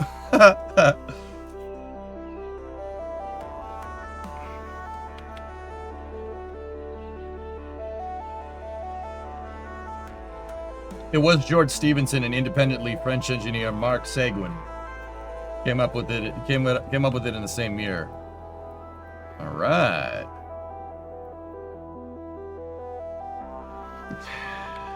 Cool. All right, dudes. Well, where's the next terrain step?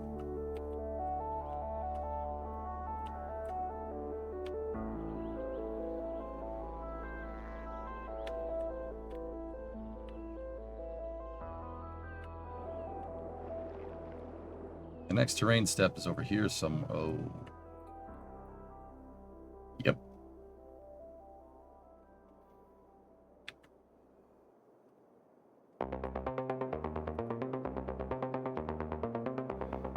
We may have to blast.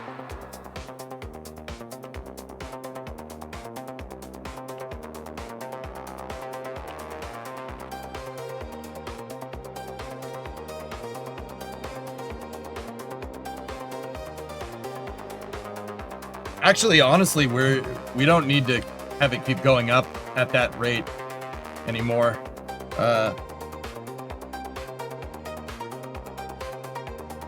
Yeah, where I'm looking at right here, we can flatten it out, at least for the loop, and then we could start to go up over here again, and that should give us what we're looking for.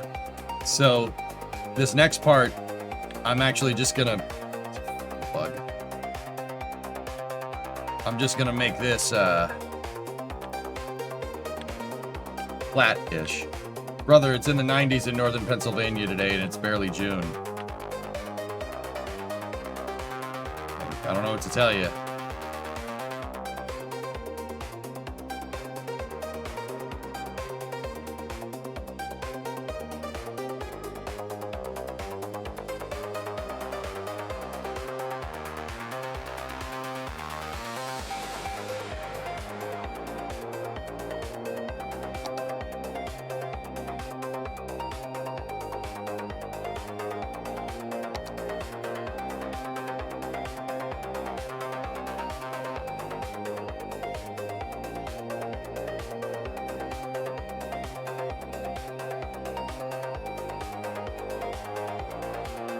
I do. Chill out. Yeah. We would be dynamiting the heck out of this thing. I'm not sure. Oh man, that would be treacherous.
For this part, you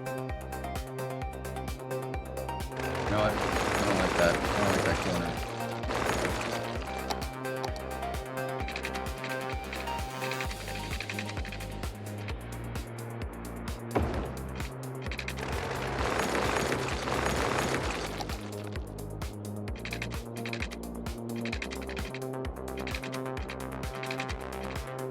Yeah, baby. Now we're talking.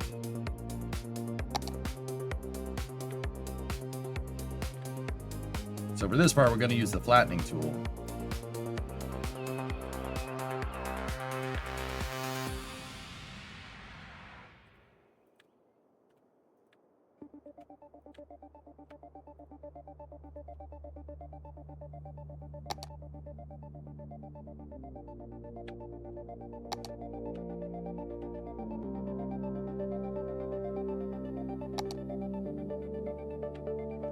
Yes. There we go. Now, doesn't that look nice? Nice. Perfect train loop. All right, cool. Now, you guys know the drill. Go in here.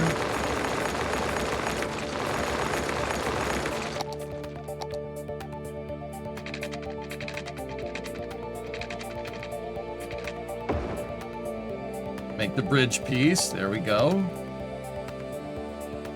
Make the terrain around it. Discovery, go and throttle up. Sculpt it out nice. Yeah, baby. And then take the slope tool, the terrain sloping tool, I should say, and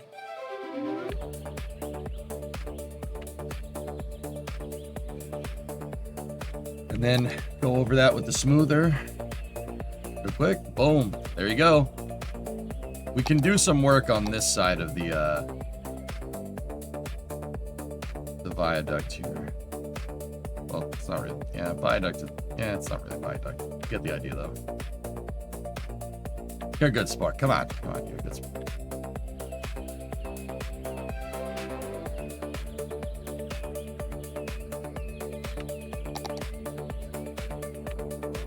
Make a track house at the loop?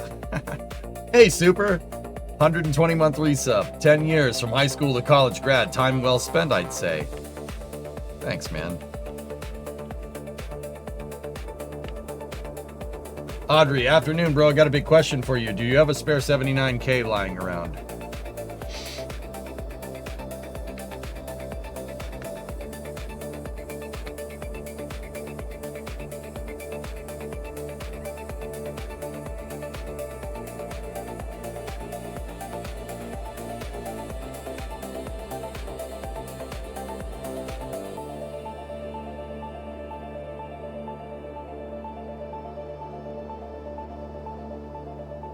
Oh.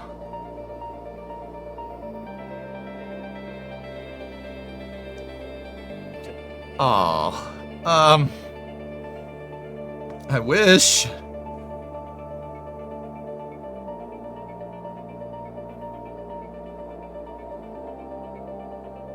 I'd buy that for $1.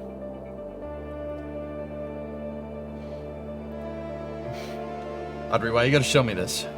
Don't show me this. Why you gotta show me this stuff? Don't do that to me, man.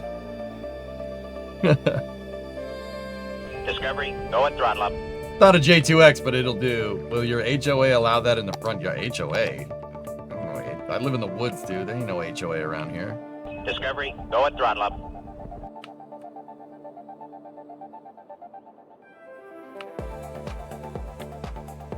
Maybe for Christmas, huh? I don't think a 79 grand purchase is in the cards. I might be able to sell Bremo on that, but I might not be able to sell Bremo on that. You know what I mean? You know what I'm saying? Here. You know what I'm saying?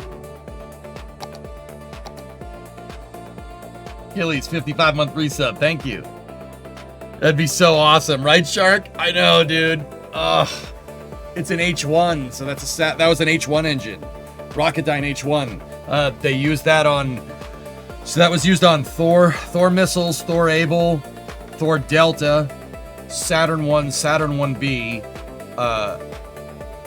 Delta 5,000, 6,000, 7,000, and 8,000. Yeah. H1 engines, or variants of an H1 engine, were flying on rockets from the United States, from all the way from the Thor IRBM, the intermediate range Thor missile, all the way up to the last Delta II launching IceSat 18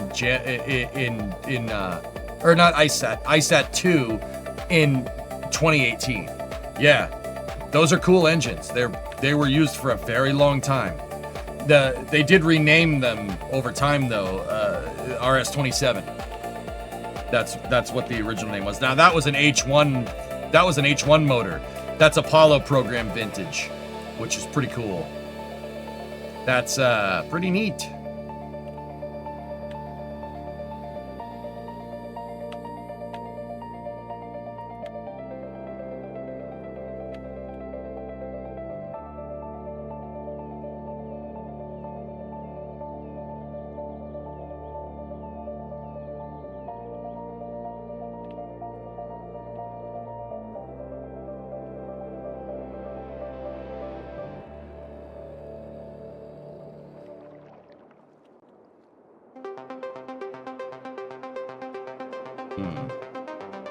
Do you think you'll play Transport Fever 2 when it launches?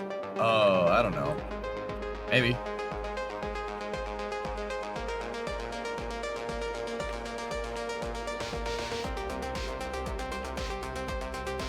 How much gain in altitude with the switchback?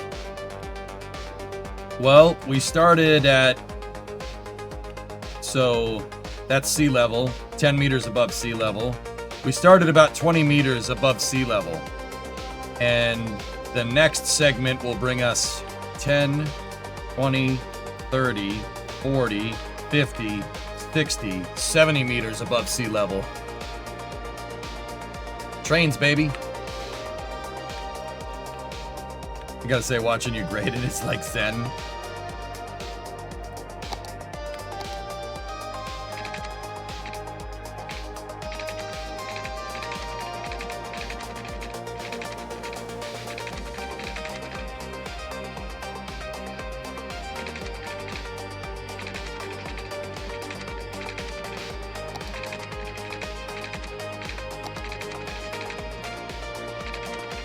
These are very chill streams, they're not. Yeah.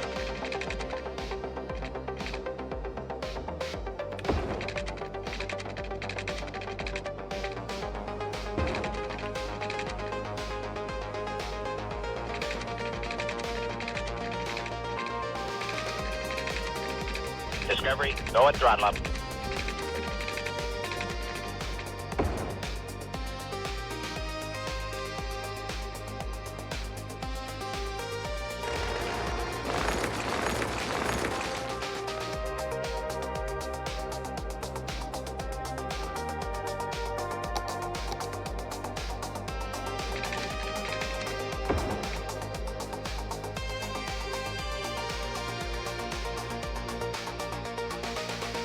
Hey, Legs. What's up, dude? That, I don't think that's gonna work.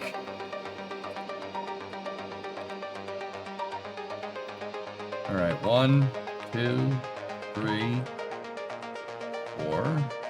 Got to change the footing in that bridge. 5, 6, 7. Game paused and deselected everything. Nice.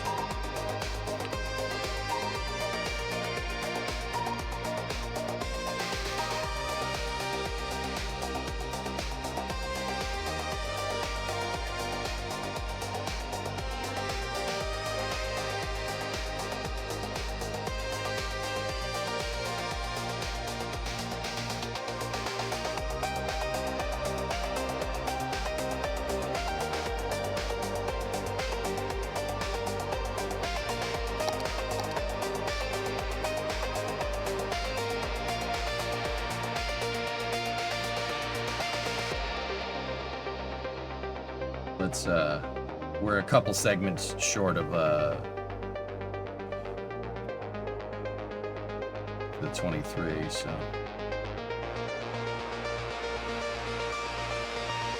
And don't worry, I'm fixing that. I'll probably put tunnels there to make it look good.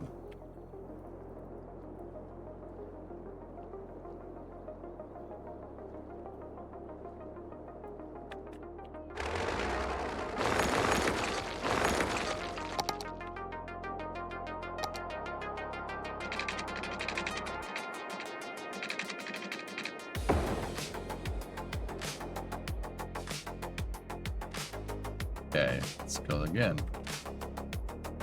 3.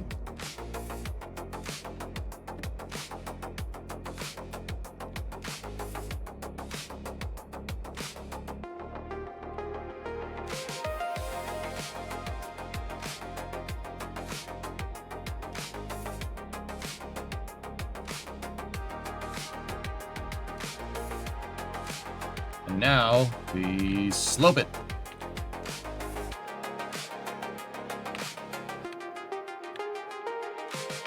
Nice. Looks good.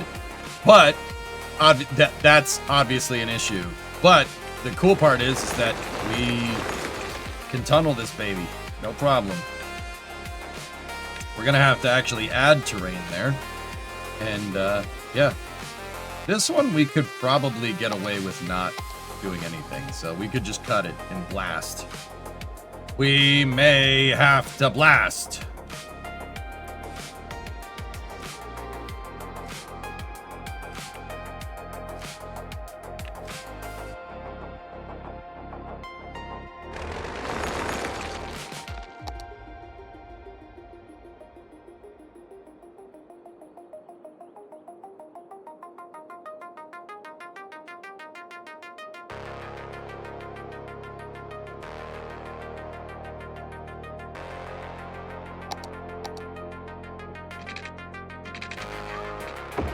Yeah, that one can just be a straight cut, and then we'll, if we take the smoother tool, and we go in here and we smooth it out like a blasting face here.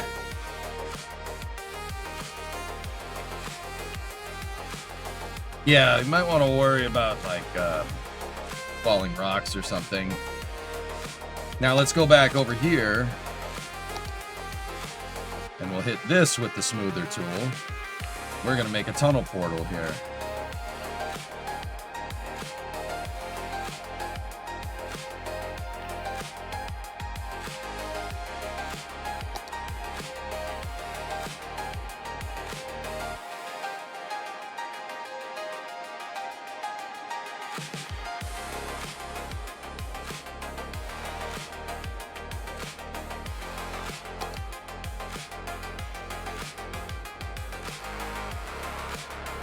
I'm flattening this area out around the rails to give us a nice entrance portal. Now, we make it go, make it do. Ready? There's our portal. That's what it's called with tunnels, dude. They're called portals. And what I like to do is just make the portal on both sides and then connect them.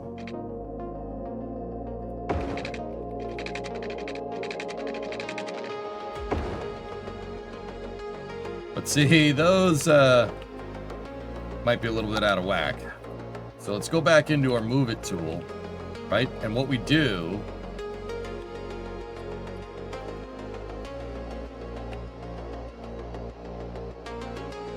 How do I...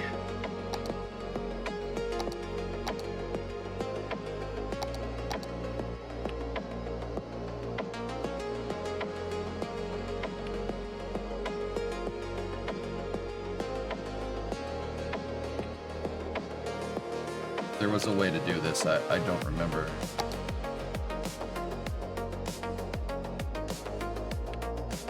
There it is.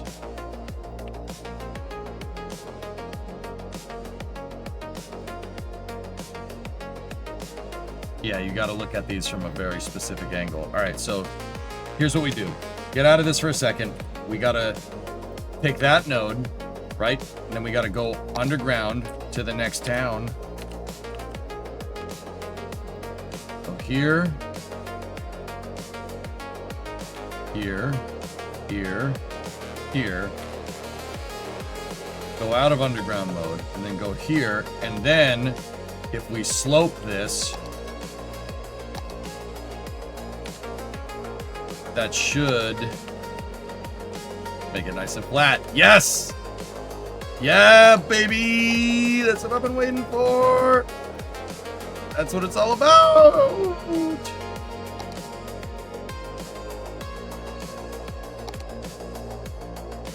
We did it!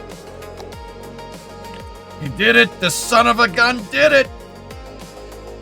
Hello, cities! I'm back! Sorry.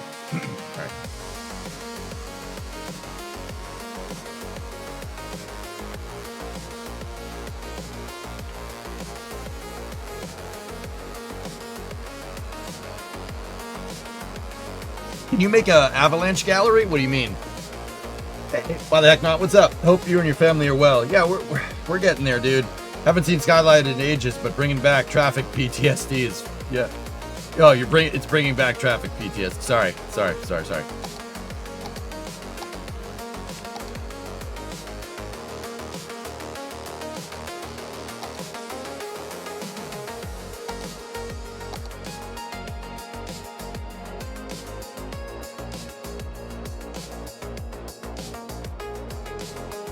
Doesn't that look nice?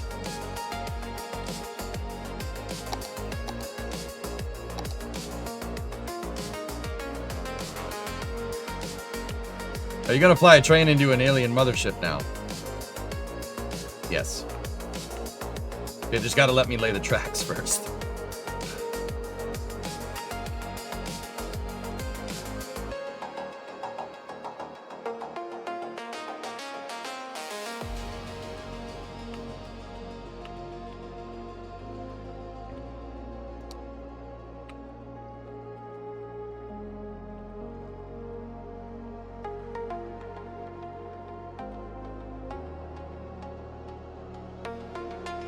We can get rid of this pile of dookie that is a train track.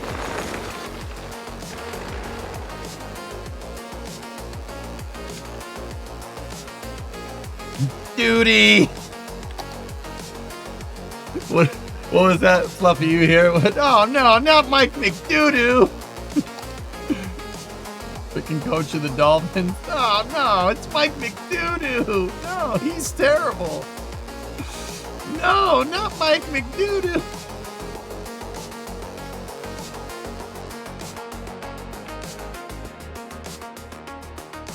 The game doesn't have the tools for avalanches, but yeah.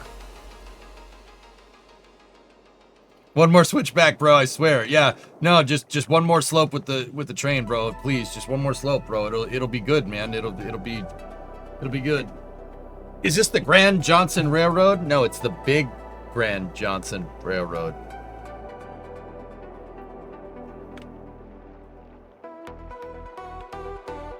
Yeah, avalanche galleries, I would assume, is something like... No, I don't know what that is. Yep, I don't know what that is. Are you gonna play City Master Plan when it releases? Possible.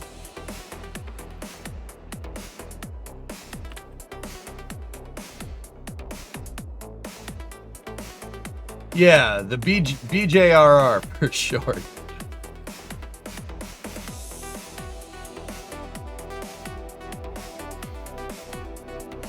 No, it's since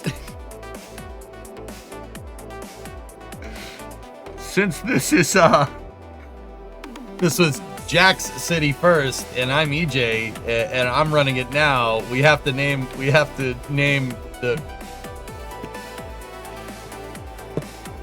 the railroad the Jack Fired Railroad. The Jack Fired.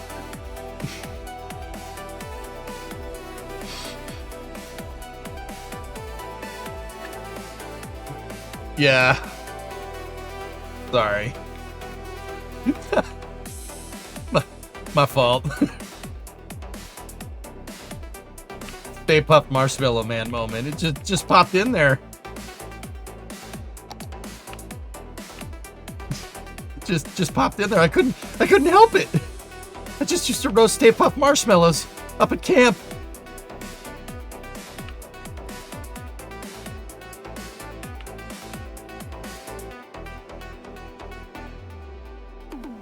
I didn't choose anything. You think of anything? No. I didn't choose of any. No. Ray? Ray?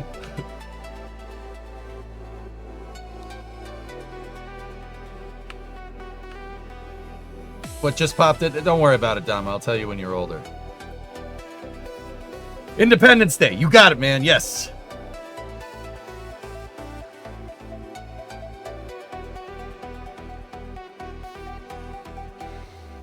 What did you do, Ray? I couldn't help it. Bong. Yeah, man. I is gonna have. What did that say? Yeah, man. I is gonna have a spliff now and take it easy. It's legalized. Hashtag THC. Hashtag aim high.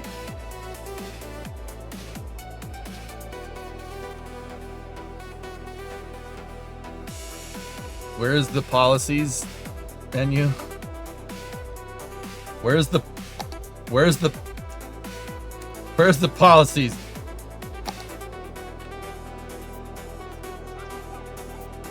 Why do all these districts have marijuana legalized?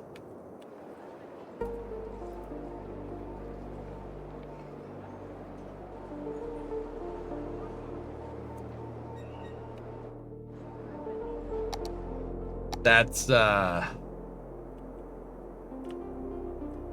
okay. Jack, there's something you're not telling us?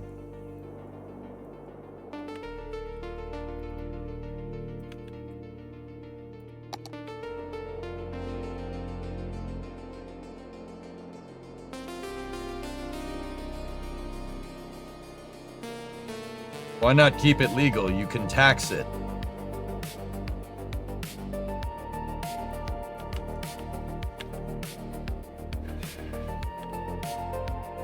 Yep, you can tax it. Yep.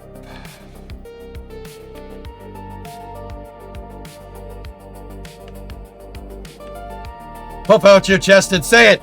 Tax exemption.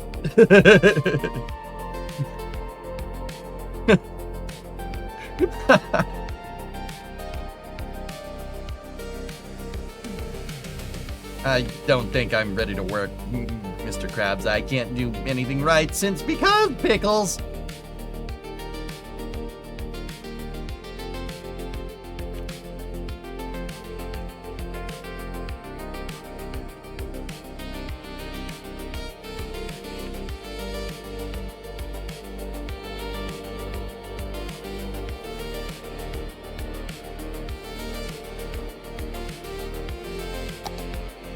All right, next segment.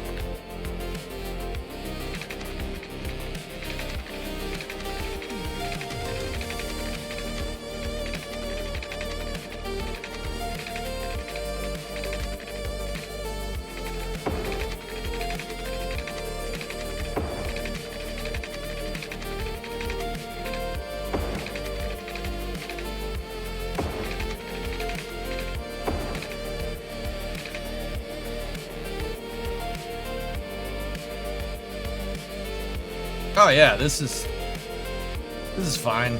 It's just Big Thunder Mountain right here. All All right, how many segments are we at? Oh, I think we started over here somewhere. Well, let's shoot that. 1, 2, 3, 4, 5, 8, 9, 10, 12.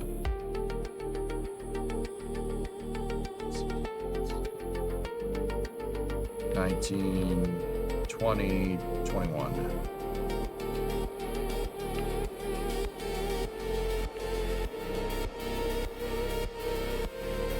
You know what? I decided I hate this. I tried to make it follow the terrain. I'm not doing that. We don't need to do that here. That's not that crazy of a slope to get it to do that.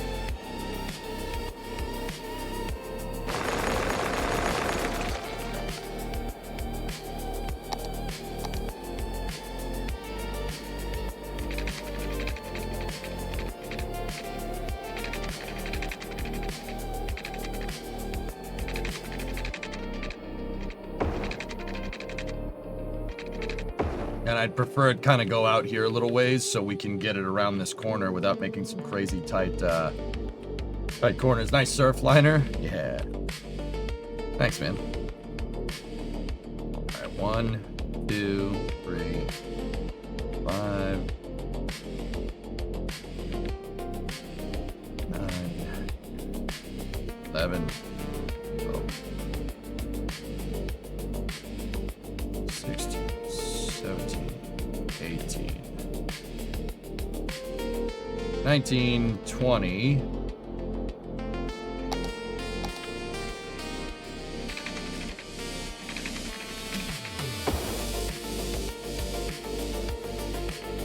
(21, 22, 23). That needs to be at the right height though, so we got to take this, and that's the correct height.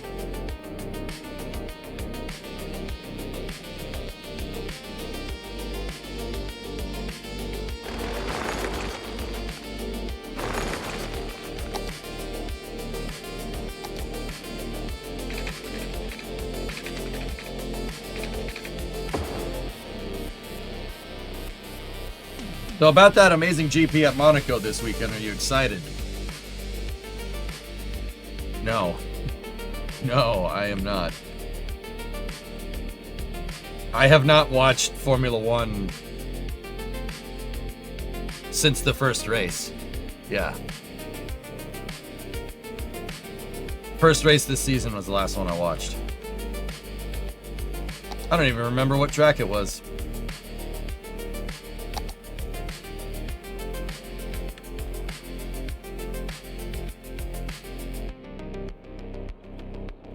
No, that's not right.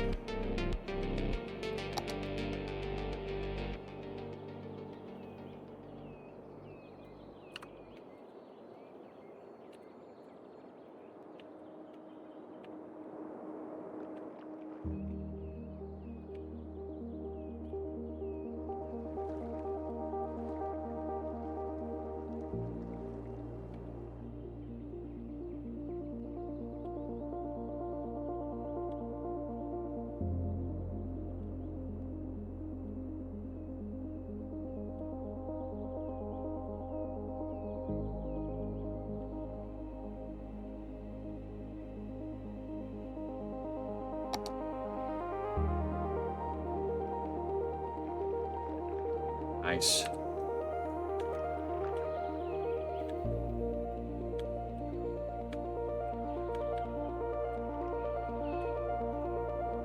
Cool. It was Albert Park. Yeah, guys, I've watched more Indy and Formula One. Indy than Formula One. Heck, I've watched NASCAR the most. Yeah. I'm just, I don't know, dude. The battery stuff, Formula One, just it gave me the ick, dudes. I'm just like, yeah, all right, okay.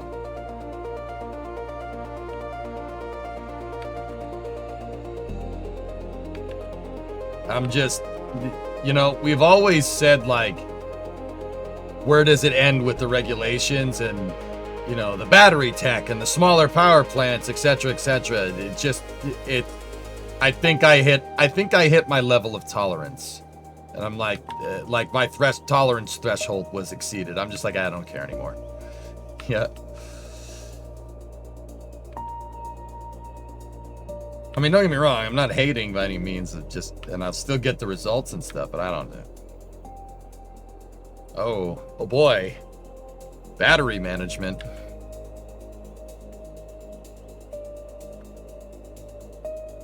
It has gotten better since the start of the season due to how dangerous it was, but yeah, it's not much better. Yeah. You know, Big Pooch, just if I want battery management, why not just watch Formula E? You know, I don't like Formula E.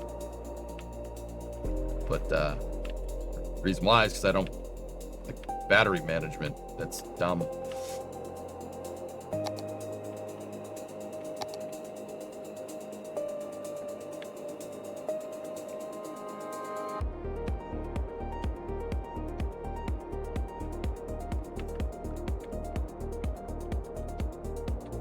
Audi likes batteries, that's why. Yeah, and I like racing, so we're at odds with each other, Super.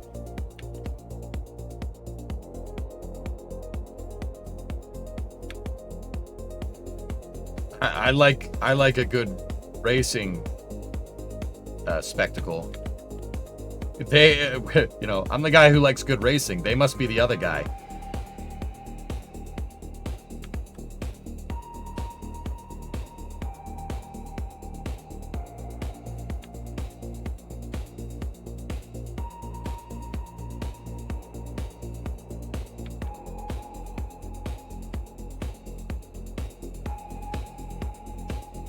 The guy who does his job. You must be the other guy.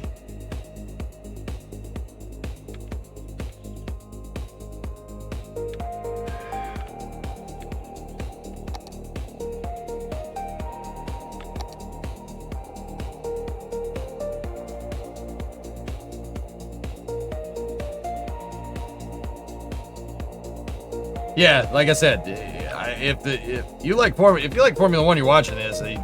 You know, I'm not hating by any means. I'm like, watch it, dude. Like, I'm not doing that.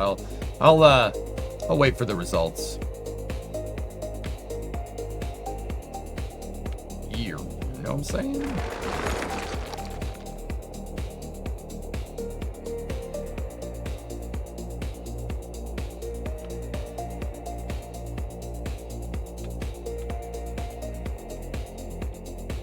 That's actually the right spot for that, which is pretty good.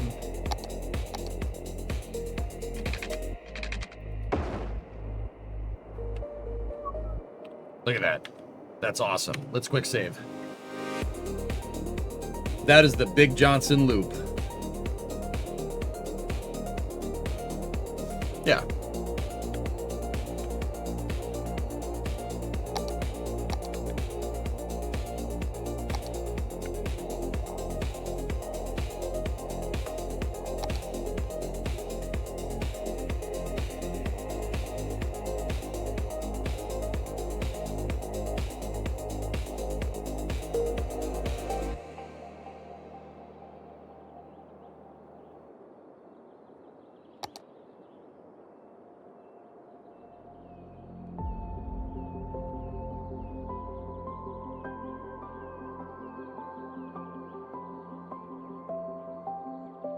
Big Johnson lip. I do believe I had a shirt that said something like that a long time ago.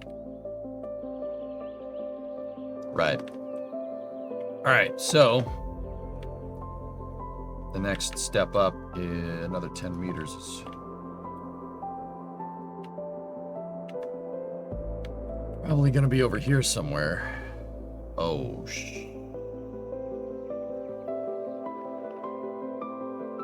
no.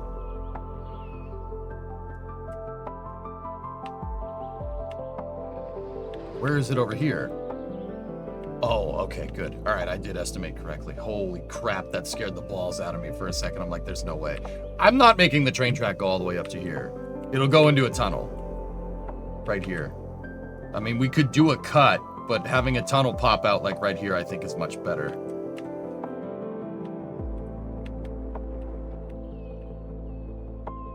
Because, yeah, we need to go up another...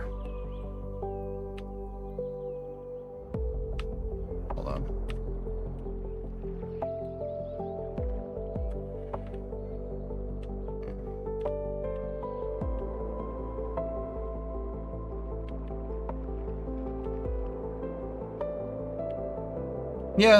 Yeah, no, this will work.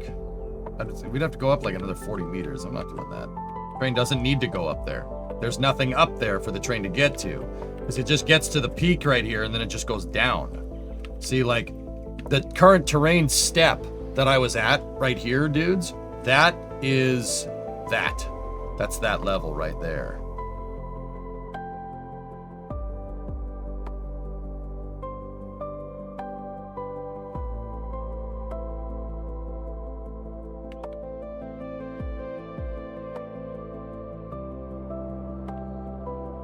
Cool. Let's get rid of this crock of crap right there.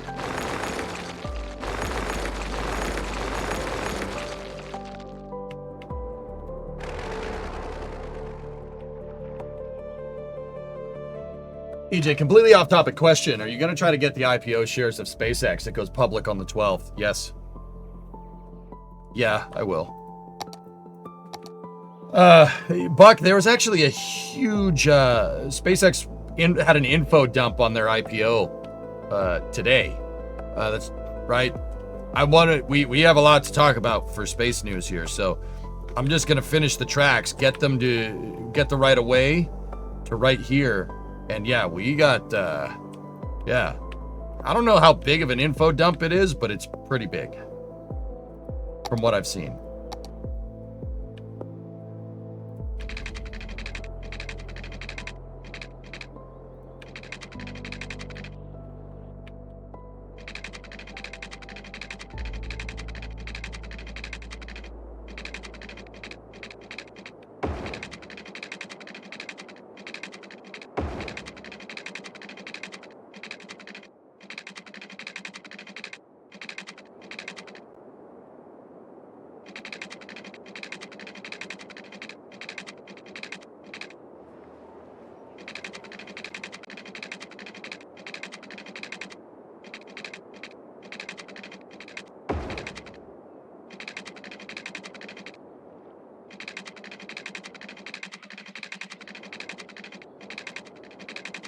Yeah, come on.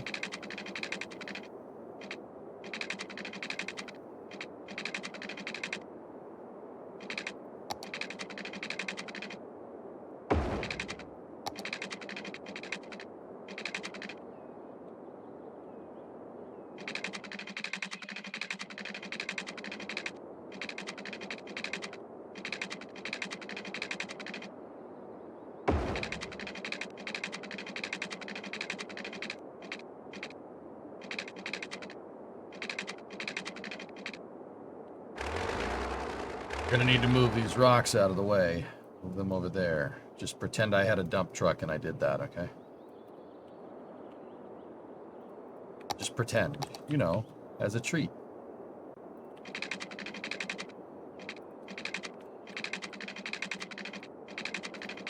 Now I need to go over here.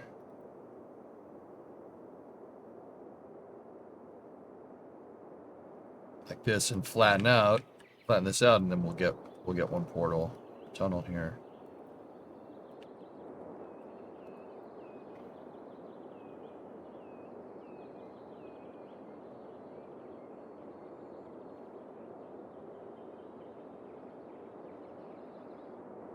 There we go. I'm a finance guy. Their S1 is nerve-wracking. Apollo, their evaluation leaves a lot open for like, oh yeah, we'll make money off this. Oh yeah, there's tons of things that we can make money off of. So give us money so we can make money off of these things. What things? Well, we don't know. But oh yeah, don't worry. Yeah, I'm like Tesla merger incoming. Wobbles? Maybe.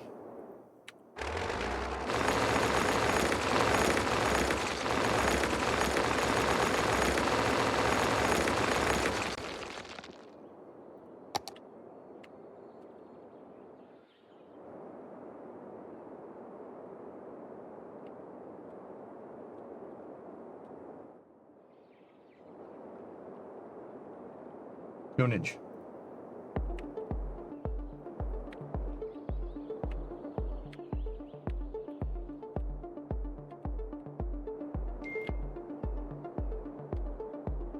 That was my phone.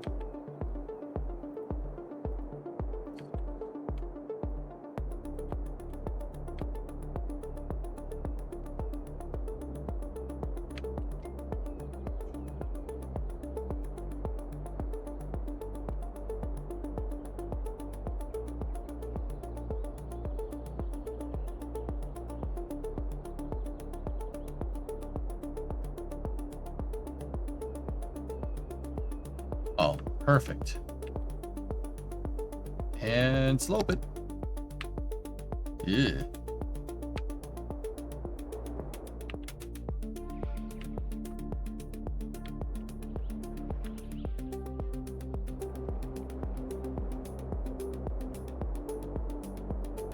Yeah, no.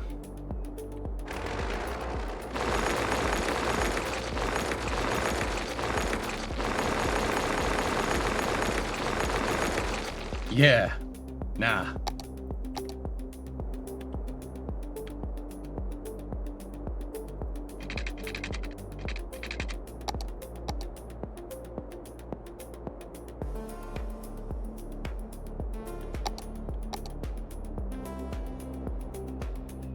Have you seen them trying to nudge up the token costs to not bleed money as fast, and it's causing huge expenses for companies who save money by replacing a bunch of people with AI? Like more than just paying the people cost before. No, but that's funny, man. I mean, it's not. People losing their jobs isn't funny.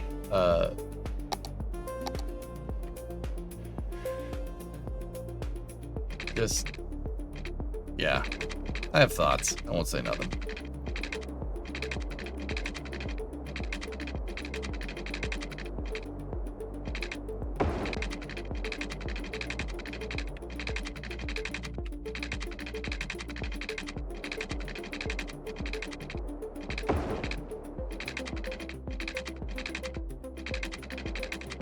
That's kind of funny, Glugs. That, yeah, just, all right, sure. Why not?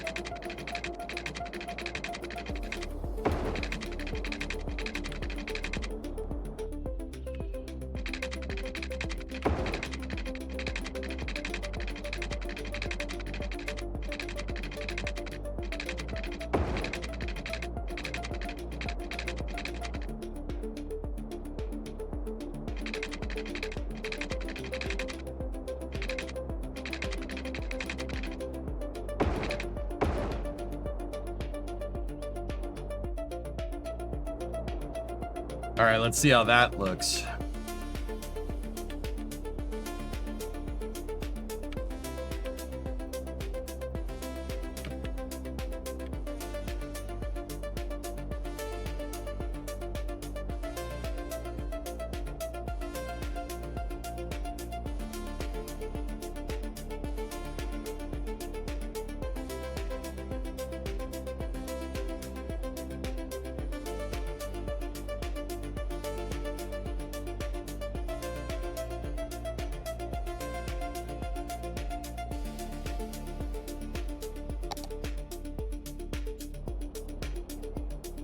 That's manageable.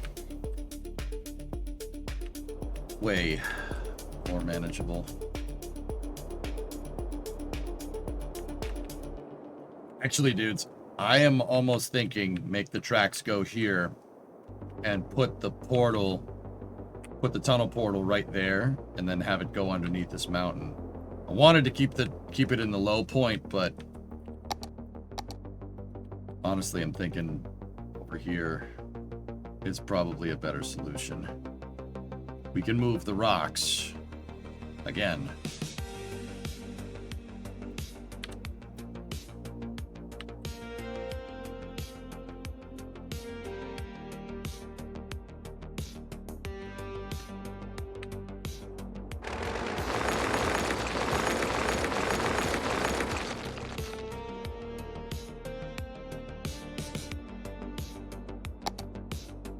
Yeah, Panda Man, for sure.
All right, let's just reset the slope there.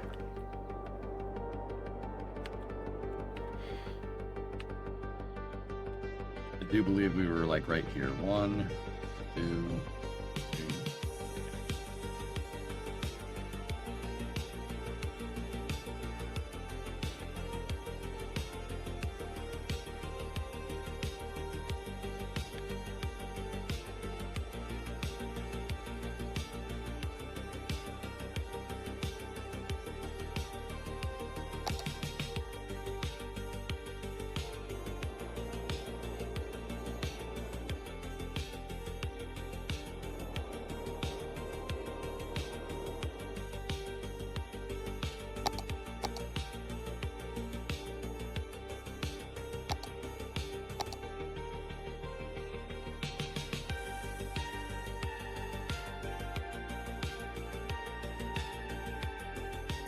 Don't mind me, just filling the terrain back in.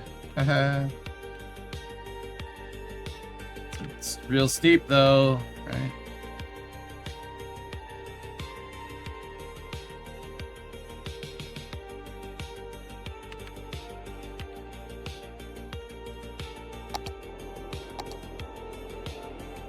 Did I see Jeff's post from about an hour ago?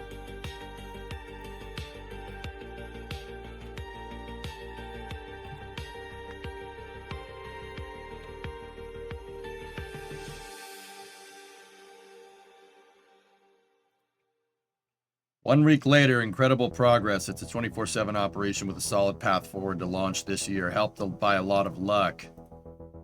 NASA and the Space Force have been really helpful. This team, never tell them the odds.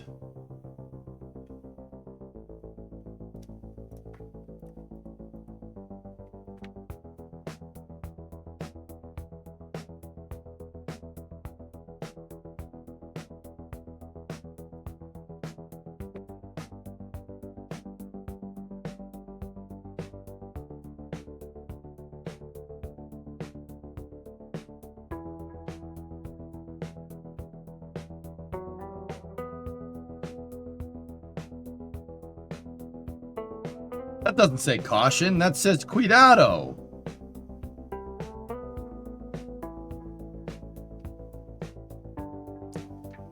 Look at the damage on the concrete. Yep. See that concrete? Junk.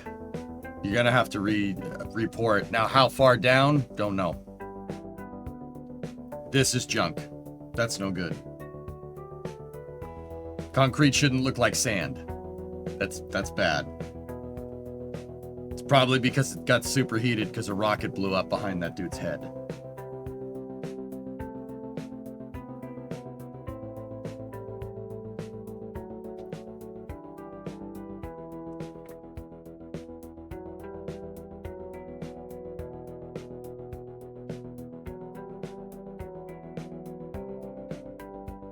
What a mess.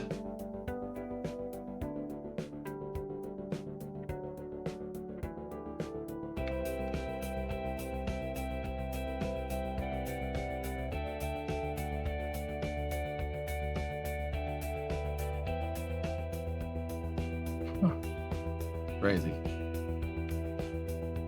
Yeah. That's so interestingly enough, you see that? That's what concrete should look like, but not this.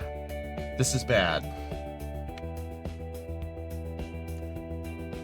Dude, we did a space news and a breakdown like of where they're at. Like where New Glenn is at and where Blue Origin is at, and they keep saying they're gonna launch in 6 months. I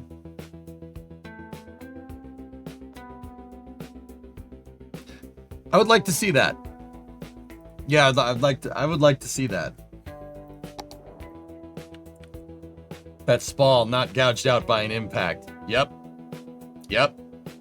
That was liberated like the heat shield. Spalling. Yep. You saw it too. If they can pull it off, I'll be very impressed. Let me put it that way. All right, let's finish the terrain here on the bridge.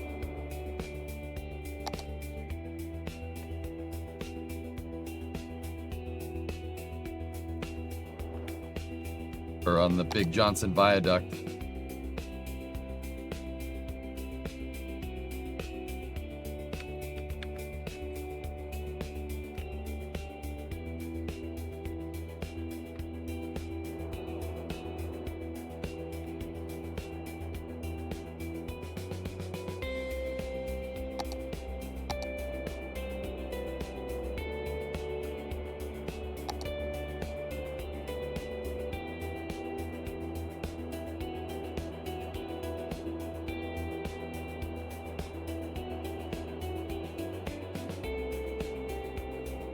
There we go. Just dredge a little bit more terrain out of there. This is the Big Johnson Railroad Viaduct.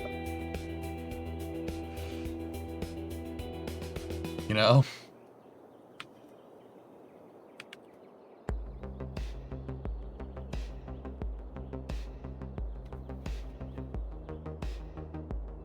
BJRR.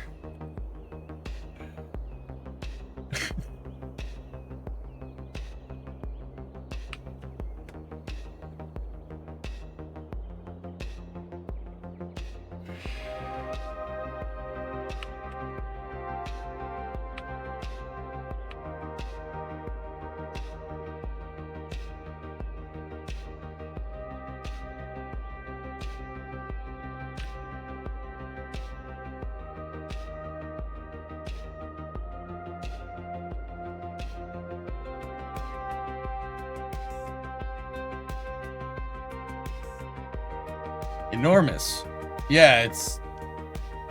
Yeah.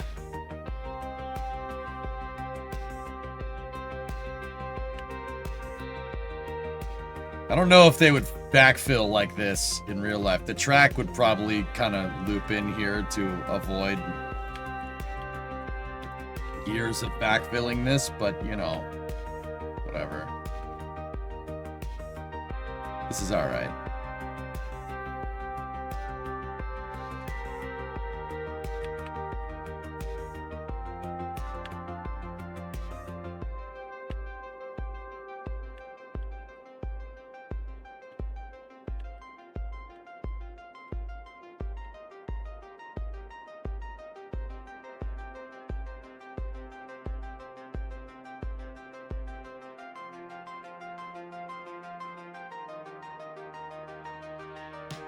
We should still put a drainage viaduct in here. 4014 is in Chicago. They updated the Eastern Route map. Will be coming straight through your city. Cool. Neat.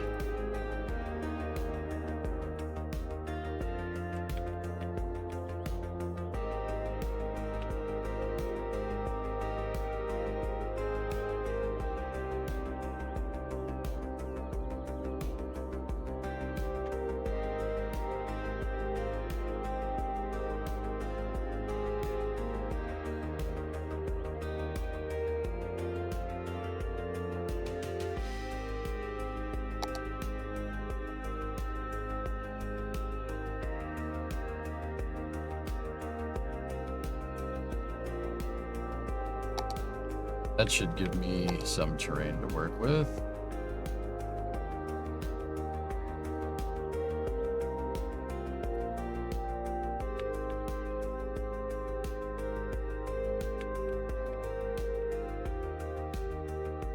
No, it's my own mix, Gregor.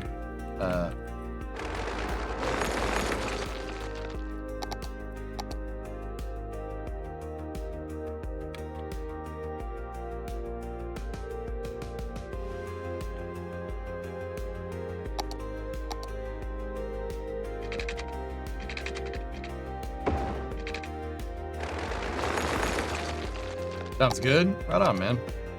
Thank you.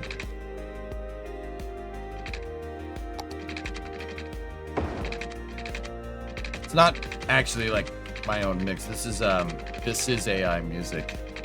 But yeah, it's good tunage.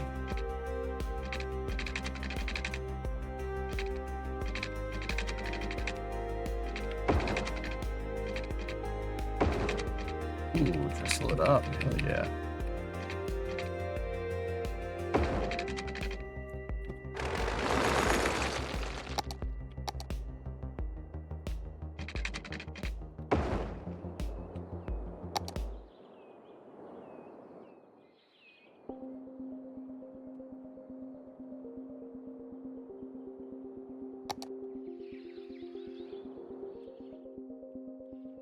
Nice. You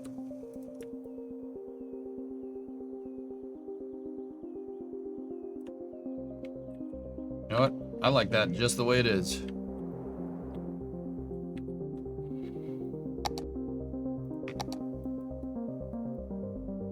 Now we can go back to lowering this. Right here, slope from there to there, and from there to there.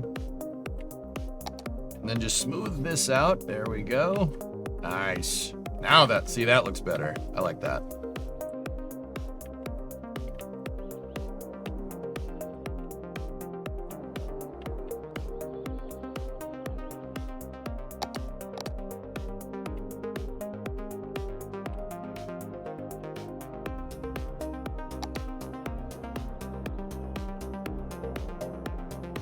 I have to go dredge more.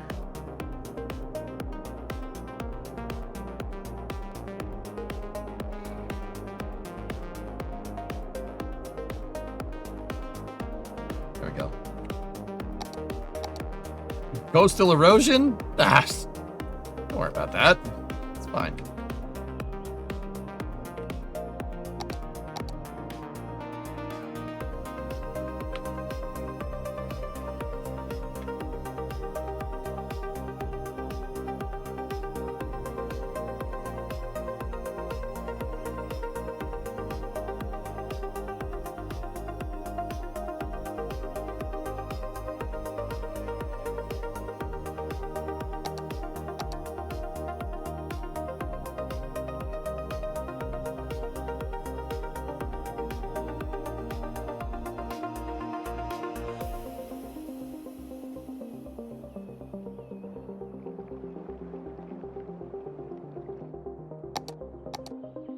Ooh, we should make the slope go down to here. Oh, no, we shouldn't. Should just smooth that over. Hell yeah. There we go.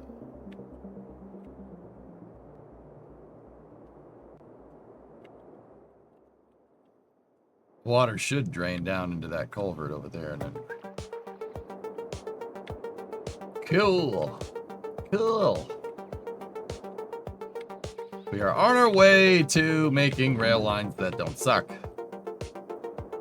But yeah, look at that. What do you think? Big Johnson loop. Switchback. Now that's realistic grading right there.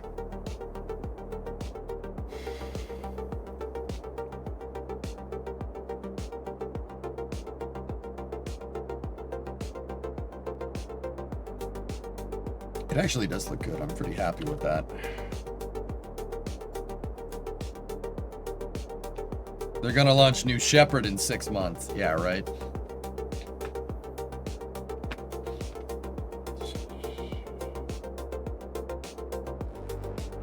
All right, dudes. That's gonna do it for the city segment here.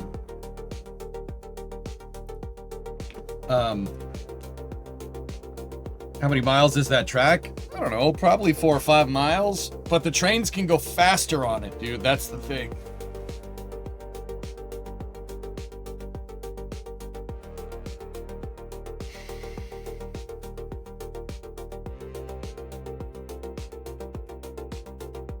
Topo Chico Yak would be proud. Yeah. So, here's what we're gonna do. I want to try something, dudes. For space news today, Bree actually had this idea. So I usually jog the YouTube VOD and the YouTube VOD only. I'm thinking, and well, we were thinking, if I jog the Twitch VOD too, it'll post the notification that space news is starting, right? Like, that's not a bad idea. I mean, VOD continuity gets a little cut up on the Twitch side of things, but it already does that on YouTube. You get Discord pings.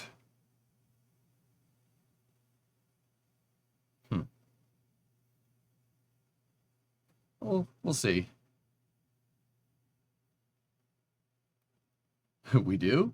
I like that idea. Not everybody has Discord pings, you suppose. Let's try it. Let's try it today. Flavio, you're back on Twitch side. All right. We're Wumbo maxing. So, guys, I'm actually going to shut both VODs off, Twitch and YouTube. I'll restart the Twitch one and put on the video that we usually put on. Actually, yeah, I don't.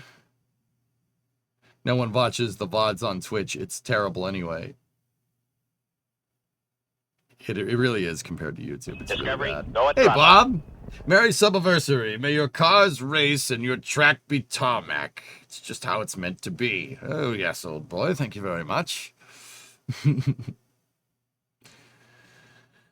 All right. I don't know. All right. So here's what we're going to try to do today. So, Sawyer, I'm going to... Pip. I'm gonna shut both VODs, and then I'll flip them both back on when we're ready to go for Space News in about 30 minutes. I'm gonna try it. We'll just see what it does today, okay? So, stand by for loss of signal on both sides, YouTube and Twitch, and we'll see where it goes from there. Okay, we're gonna try this. Space News will be up and running in about 30 minutes, so 5:15. It's should be about right. 5:15, somewhere around there. So I'll be back then. Stand by for loss of signal on both ends. As long as the break is less than 30 minutes, it doesn't mess with watch streaks. Okay. Cool. Hell yeah. All right. I'll be back in a moment.